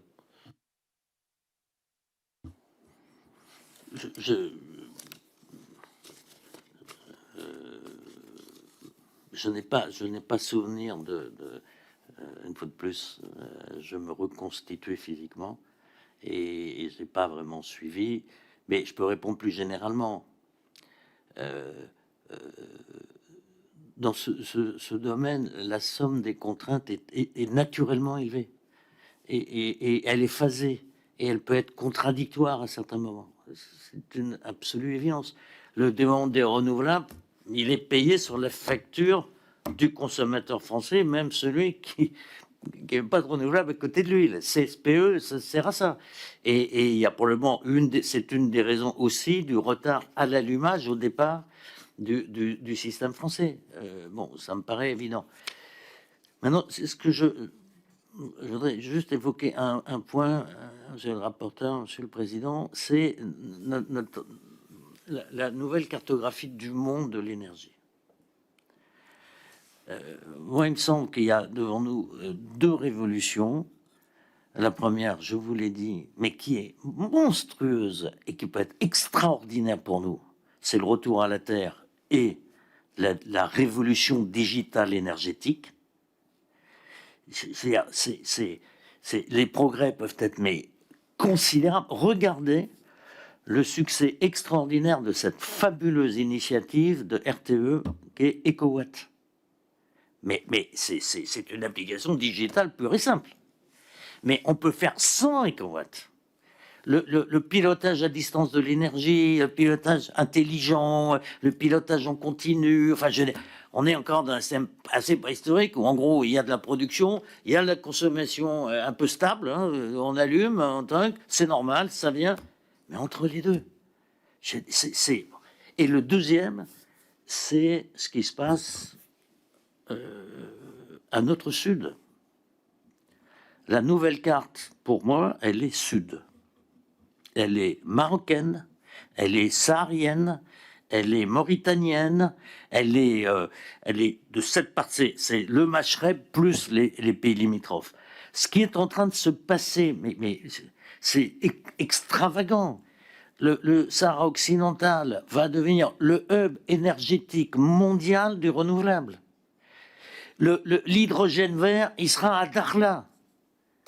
On a les interconnexions. Je pense que ce qui entraîne d'ailleurs une réflexion plus globale de la France par rapport à la géopolitique. Il y a un sujet qui a une influence géopolitique, hein, sur le Sahara occidental notamment. Mais ne passons pas à côté de cette redistribution géographique des capacités. Voilà. Notre avenir est à notre sud. C'est ça ma conviction. Pardon de répondre à une question qu'on ne m'a pas posée. Merci, monsieur le ministre. Je vais passer la parole à notre collègue Maxime Lenné. Bonjour et merci Monsieur Borloo. Vous avez répondu déjà à un certain nombre de questions. Si je peux faire, j'en ai 4 assez précises, mais si je peux le faire en 2 fois, en 2 blocs.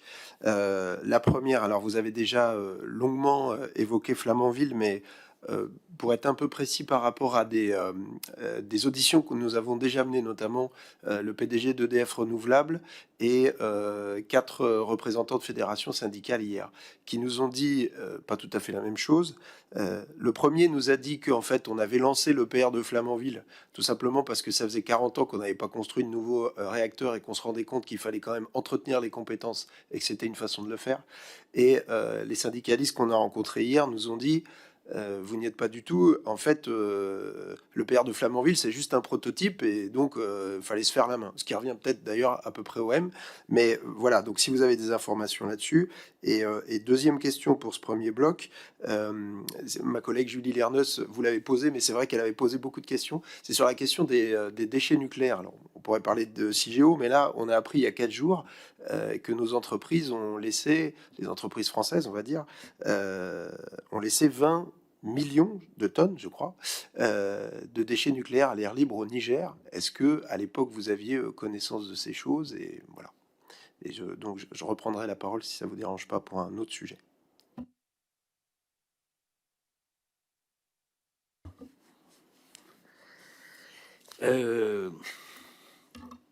Alors, sur la deuxième, je n'ai jamais entendu parler, franchement.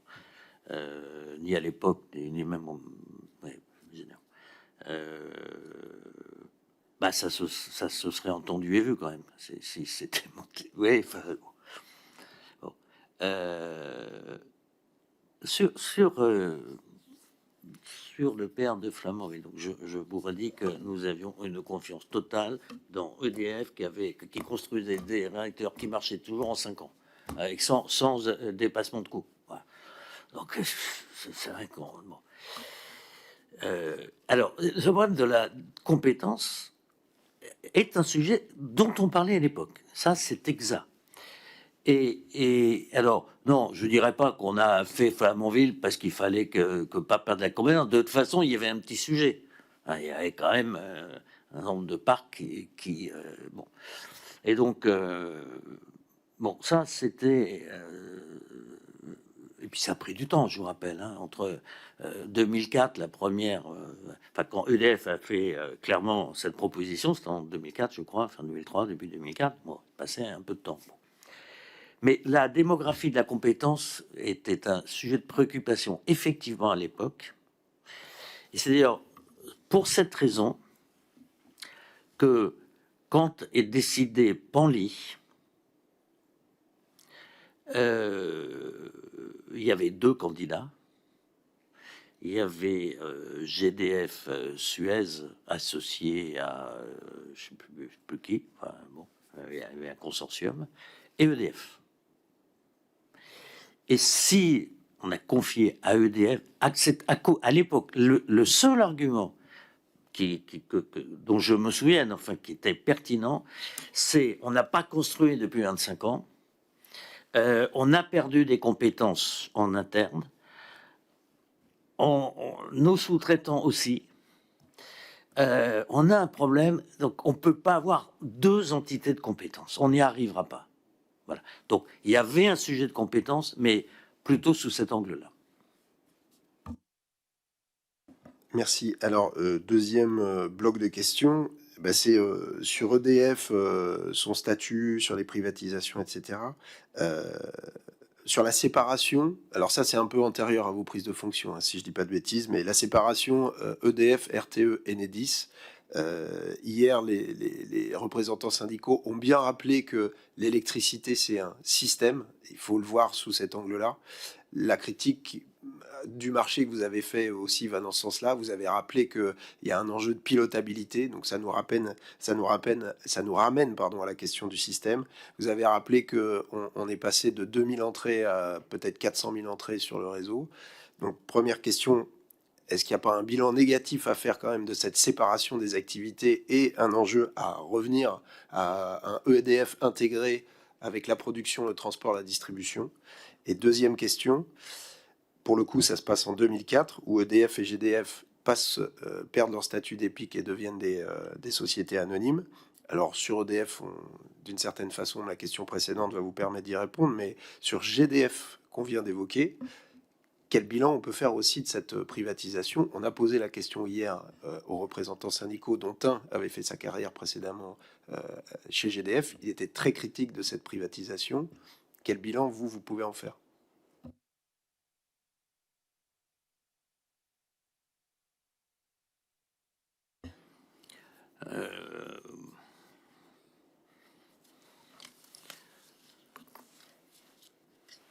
J'essaie vraiment de réfléchir, parce que c'est pas... Non, mais sur le premier point, j'en ai fait allusion tout à l'heure.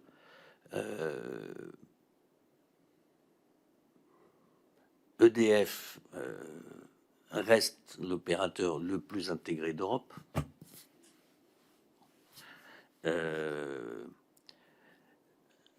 La séparation Enedis-GDF, je constate simplement que, pardon, RTE et Enedis, je constate simplement qu'apparemment la gouvernance est de bonne qualité, que ça répond aux attentes, que le dialogue notamment d'Enedis avec les collectivités locales, les syndicats locaux d'électricité se passe bien. Enfin, j'ai plutôt l'impression que ça marche.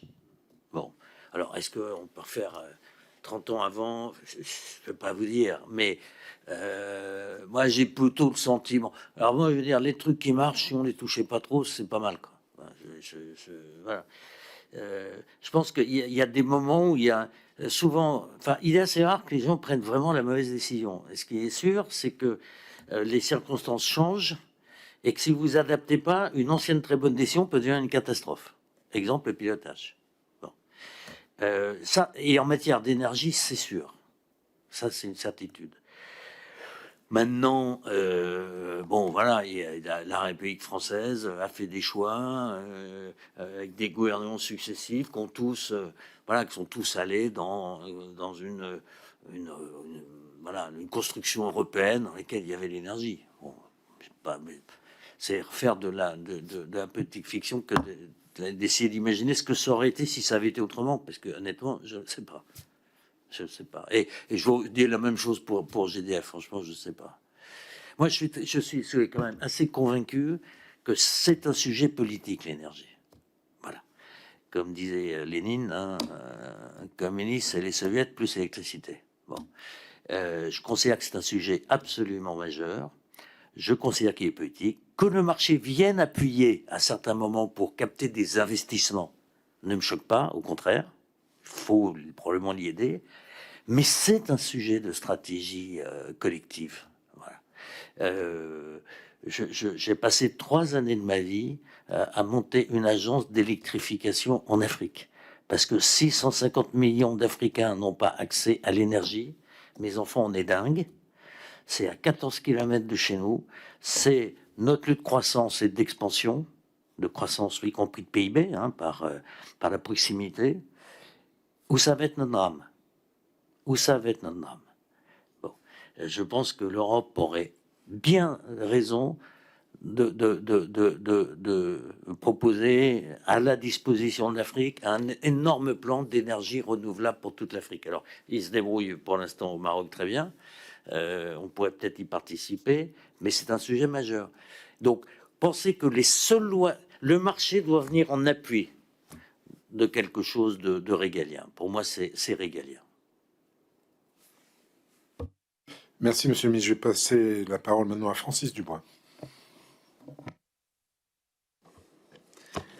Merci, monsieur le ministre, déjà pour vos réponses et la façon d'imager les choses qui nous permettent de très bien comprendre. Donc, vous avez parlé au début de ce qui s'est passé au niveau du Grenelle de l'environnement, où on a bien compris que chacun, les ONG, le gouvernement, était bien à sa place et dans une discussion qui permettait de porter donc un projet environnemental et notamment en matière également de souveraineté énergétique et de résilience. À cette question, on a bien vu qu'à ce moment-là, les choses sont claires et bien définies. Avec, vous l'avez dit, les ONG ne sont pas opposées donc au nucléaire. Qu'est-ce que vous pensez aujourd'hui de l'influence politique des ONG, où y en a-t-il, où y en a-t-il eu au sein des cabinets ministériels? C'est ma première question. Ensuite, vous nous avez parlé au niveau de... vous avez bien imagé sur un pilote dans une voiture. Il était important d'avoir un pilote au sein d'une voiture, et je suis tout à fait en accord avec vous. Et on l'a bien compris que si on veut retrouver notre souveraineté et notre résilience, on est sur des stratégies de temps long, quel que soit d'ailleurs le mix. Vous êtes revenu là-dessus et on a reçu donc le directeur de cabinet du Premier ministre, Édouard Philippe, qui était directeur de cabinet de 2017 à 2020, Monsieur Ribado-Dumas, et qui nous dit qu'à un moment donné, ils font le choix de fermer un cycle donc nucléaire parce que ça coûtait trop cher. Est-ce que pour vous, ces choix-là, et dans des stratégies de temps long, ça nous amène à comment définir ce pilote? J'ai cru comprendre que vous souhaitez un ministère de l'énergie fort. Est-ce que ces choix, ils se doivent, si on veut garder notre souveraineté, ils se doivent d'être comptables ou plutôt être plus sur des choix industriels et quel qu'en soit le coût, si on veut revenir donc à un prix de l'énergie et une souveraineté donc énergétique. Ensuite, vous avez parlé également qu'il était important d'avoir un pilote aussi, que cette arène soit pilotée. On a, vous l'avez dit, dans cet accès régulé de l'énergie, il y avait un engagement de 100 terawatts sous condition d'un tarif donc piloté et réévalué. On sait que depuis 2014, le président Philippe de la Doucette nous a bien confirmé qu'il y avait un décret qui devait sortir en 2014 sur donc, la réévaluation de l'Arenh. Et dans ces moments-là, est-ce que vous pourriez nous répondre sur le phénomène que, à partir du moment où il y a une réévaluation, mais il y a 100 TWh en face, est-ce qu'il n'aurait pas été possible, et notamment avec tous les problèmes de maintenance et de corrosion sous contrainte, de baisser aussi ces 100 TWh qui correspondaient à ce moment-là à un pourcentage moindre par rapport à la production du nucléaire actuel? Et ma dernière question serait sur, vous avez dit à un moment sur le marché régulier européen, on aurait dû s'y suspendre dès mars 2022. Est-ce que vous pourriez nous expliquer comment on aurait pu suspendre dès mars 2022? Je vous remercie de vos réponses. Merci.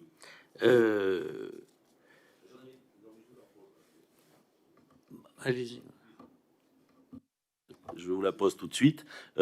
En 2009, à la radio chez Europe 1, vous dites, donc, j'ouvre les guillemets, hein, c'est vous qui parlez, monsieur le ministre, et je pense que vous n'avez pas bégayé quand vous avez dit ces propos. La révolution énergétique française, c'est économie d'énergie, économie d'énergie, économie d'énergie, avec un développement très puissant des ENR. Voilà, est-ce que vous pouvez nous expliquer ce que vous vouliez dire ce jour-là? Alors, dans l'ordre,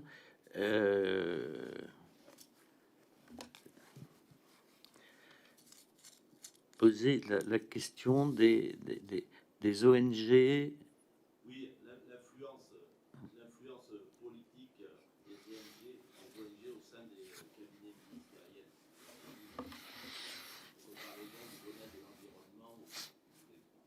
Bah, si vous voulez,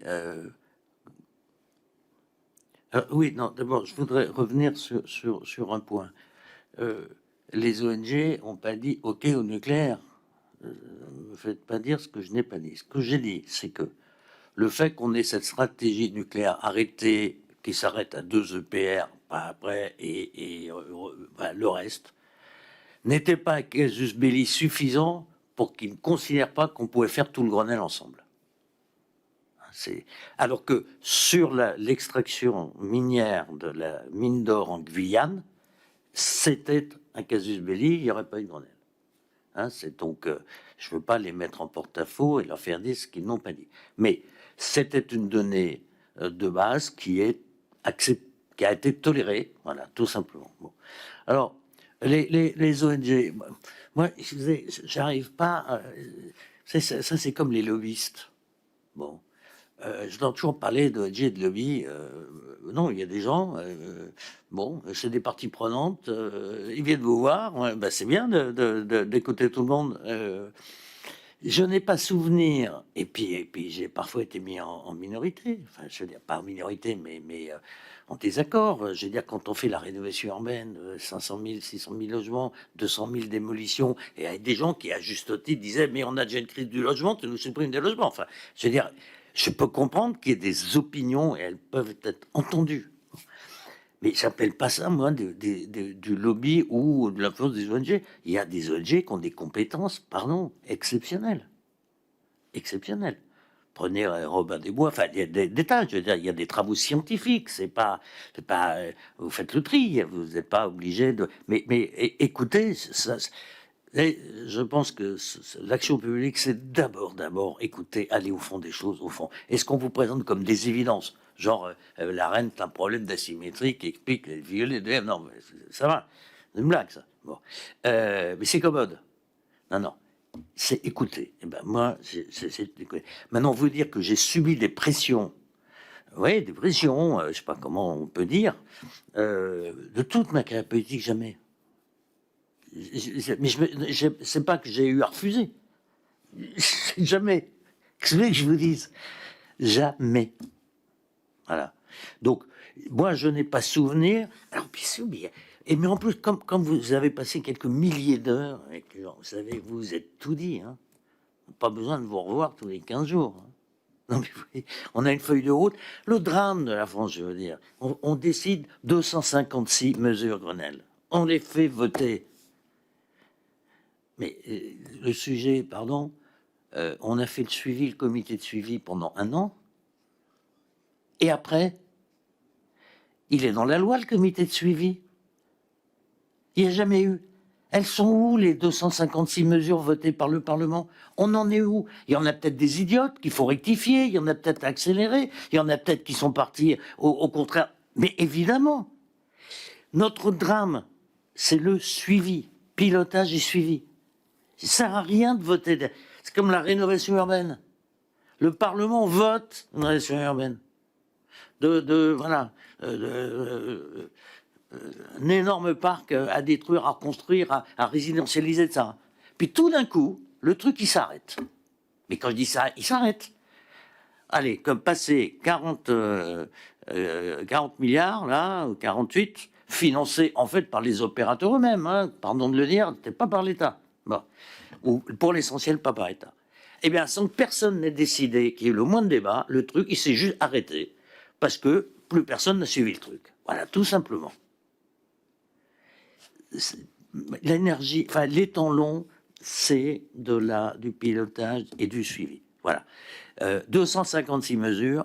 Eh bien, Monsieur le Président, je sais pas, une petite suggestion qui dépasse ma condition d'aujourd'hui, mais pourquoi est-ce qu'il n'y aurait pas un débat sur où est-ce qu'on en est de 256 pour voir ce qui était une bêtise d'ailleurs, des trucs à modifier, des trucs à accélérer. Le mot Grenelle, qui était devenu un mot juridique, parce que il y avait des certificats, il y avait... Vous savez qu'on a dépensé de l'argent pour le supprimer de la documentation française? Ça, c'est la réalité. Ça, c'est la réalité. Donc, nos sujets nécessitent un consensus et de la continuité. Voilà. Ça peut pas être... c'est pas possible. Alors, vous m'avez posé une autre question.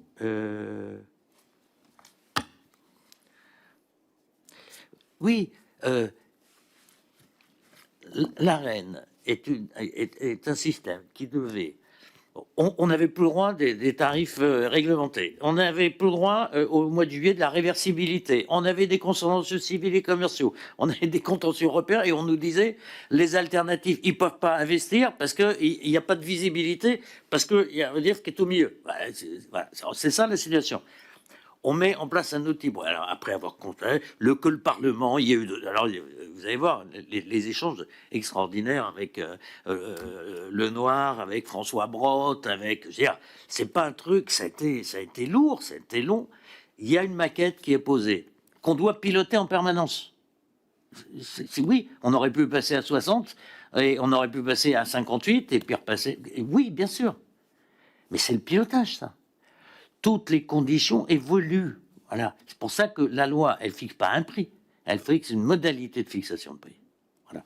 Et c'est pas l'ACRE qui fixe le prix, l'ACRE donne un avis. Et c'est nécessaire.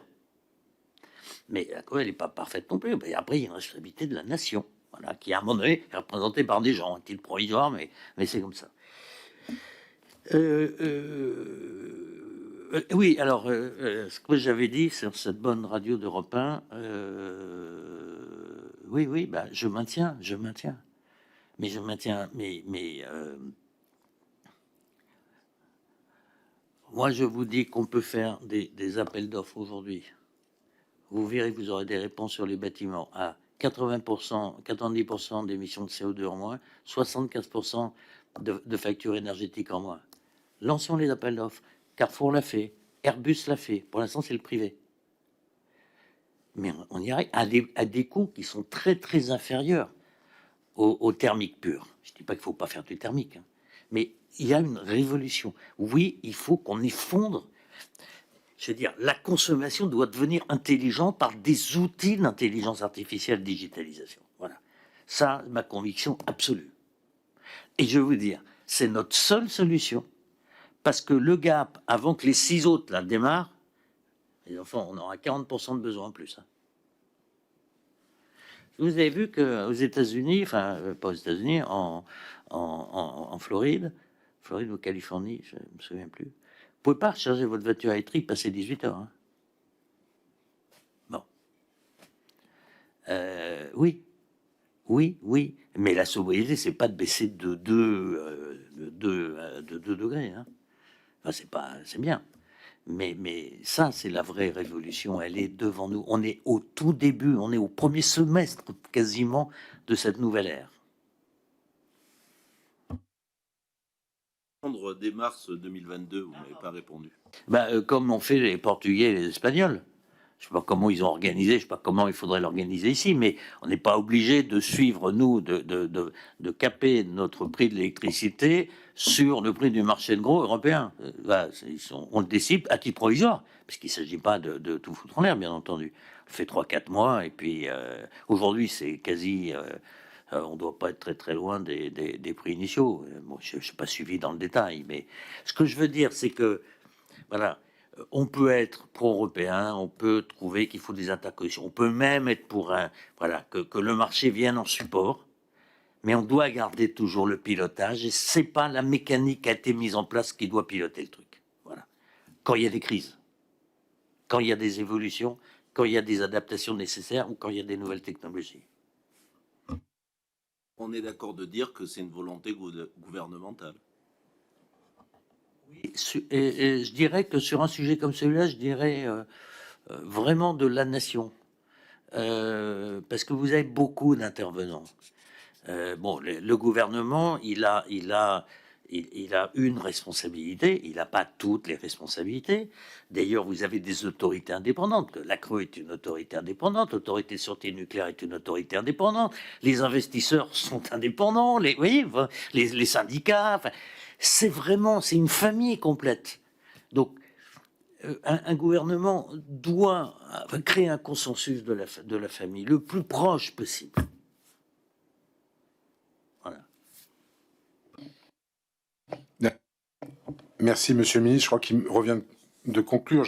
D'abord, les échanges étaient passionnants. Merci d'être venu jusqu'à nous pour témoigner de votre expérience, qui est grande. Moi, en guise de conclusion, je voudrais, si vous pouviez, de manière synthétique, nous dire si cette période que vous avez traversée, de l'instant où vous étiez aux responsabilités jusqu'à maintenant, parce que vous êtes quand même un acteur éclairé du sujet, qu'est-ce qu'il a manqué pour qu'on on a bien entendu le pilotage, la volonté politique, etc. Mais à votre sens, est-ce qu'il y a des regrets? Est-ce que vous avez des regrets, soit personnels, soit des regrets de choses qui n'ont pas été faites, sans forcément mettre en accusation des gens, sur notamment les compétences en matière de nucléaire, parce qu'on n'a pas tout abordé. Enfin, je sais que le thorium ne peut pas être un sujet, par exemple, pour la France, parce que c'est pas intéressant, mais on aurait pu évoquer ça. Est-ce qu'on n'a pas suffisamment investi dans la fusion, alors qu'on voit qu'aujourd'hui aux États-Unis, dernièrement, il y a quand même eu des résultats qui sont assez extraordinaires, et on a peut-être laissé partir nos compétences.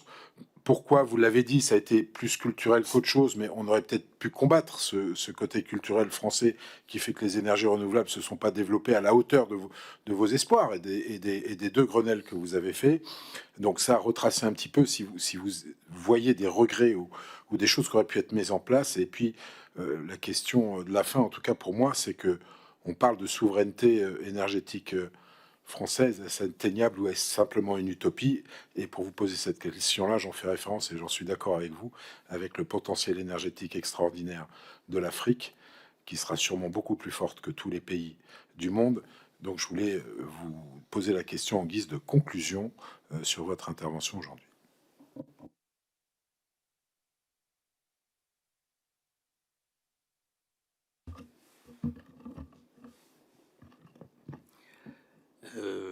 Mon sentiment de cette période, d'abord, c'est que personne ne nous a entravés. Je parle de l'équipe, hein, on était une équipe, personne. Les choix qui ont été faits, ils ont été pesés, on peut les discuter, mais c'est de notre faute si des choses n'ont pas fonctionné. Voilà, c'est ça ce que je tiens à dire. Je m'abriterai derrière personne. Bercy, à cette époque-là, ne nous posait aucune difficulté d'aucune sorte. On pouvait avoir des visions, mais c'était juste normal. Mais on pilotait, on était en charge. Voilà. Et on avait la confiance du Parlement.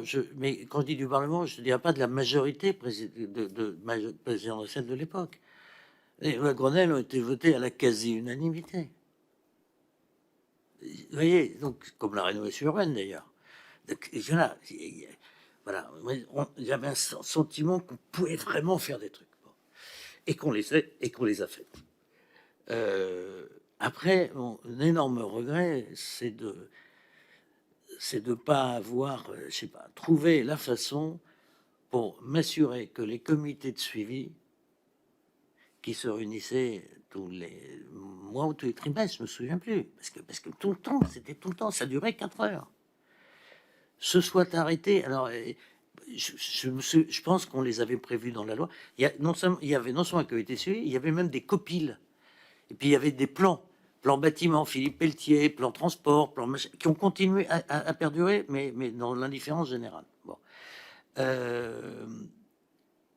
Ouais, de pas avoir été foutu, de trouver une martingale qui obligeait à ce qu'on suive, en modifiant, qu'on suive ce qui avait été décidé par la nation tout entière. Voilà. Ça, j'ai pas trouvé cette martingale-là. C'est mon plus grand regret, au fond. Alors après, je pensais qu'on a... Après c'est des choix, c'est des choix assez contradictoires parfois, mais non, j'ai pas d'énormes. Prenez le suivi, pardon d'être obsédé par ça, mais je pense que c'est la clé de l'action publique. Vous prenez des énergies renouvelables. Je vous ai dit ce que je croyais. J'avais entendu dans des débats ici que c'était le lobby d'EDF, tout ça, c'est des blagues, évidemment que non. C'est un problème qui est là. Mais en même temps, toujours pareil, il n'y a pas de pilote. Quand vous suspendez les tarifs de rachat, après, quand vous les remettez en cause, il y a bien eu, pas si longtemps que ça, des tarifs de rachat garantis par l'État français qui sont remis en cause, en cours de contrat. Et je comprends très bien pourquoi c'est fait. Et en plus, je peux trouver ça pertinent. C'est-à-dire que les tarifs les plus anciens, pour faire démarrer la machine, ils étaient extrêmement forts. Parce qu'on était à l'arrêt. Il faut plus d'énergie pour passer de 0 à 1 km/h que de 100 à 101. Bon. Donc, évidemment. Donc, je comprends très bien. Et au fond, c'est rationnel. Sauf que, attention, gaffe, parce que c'est des activités hautement capitalistiques et c'est des fonds d'investissement en infrastructure. Et un pays qui... Nous, si demain matin, on nous dit, finalement, le tarif de rachat du gouvernement britannique à Hinkley Point, il va plus être à 100 livres. On va faire les gueules. Bon. Donc, il y a des instabilités qui sont pernicieuses. Je pense à celui-là.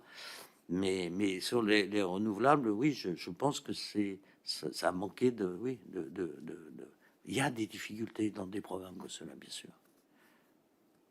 En résumé, Monsieur le Président, c'est un sujet extraordinaire qu'embrasse votre commission, qui va probablement, au-delà de l'intitulé même, me semble-t-il, permettez-moi de citoyen de vous le dire, moi je suis impressionné par ce que j'ai entendu, pas de moi, hein, des autres. Attention aux facilités.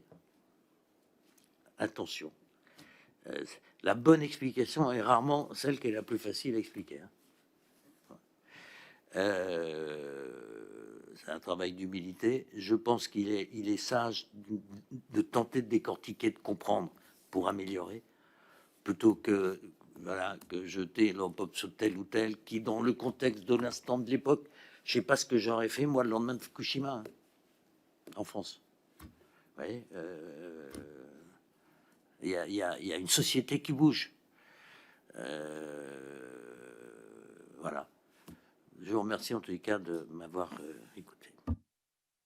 Merci beaucoup, Monsieur le Ministre. Cet après-midi, enfin cette après-midi, cette fin d'après-midi était passionnante. Il était important vraiment pour la commission d'enquête de prendre connaissance non seulement des mesures qui ont été prises il y a déjà une quinzaine d'années, des problématiques d'alors, mais de votre vision de ce qu'on devrait ou pourrait faire aujourd'hui pour essayer d'atteindre, non pas, on l'a bien compris, la souveraineté énergétique, mais en tout cas pour avoir une énergie plus facile, plus pilotable. Et, si je peux me permettre, l'introduction de l'intelligence artificielle est une évidence absolue. C'est le pilotage effectivement de l'énergie qui nous permettra demain d'y arriver.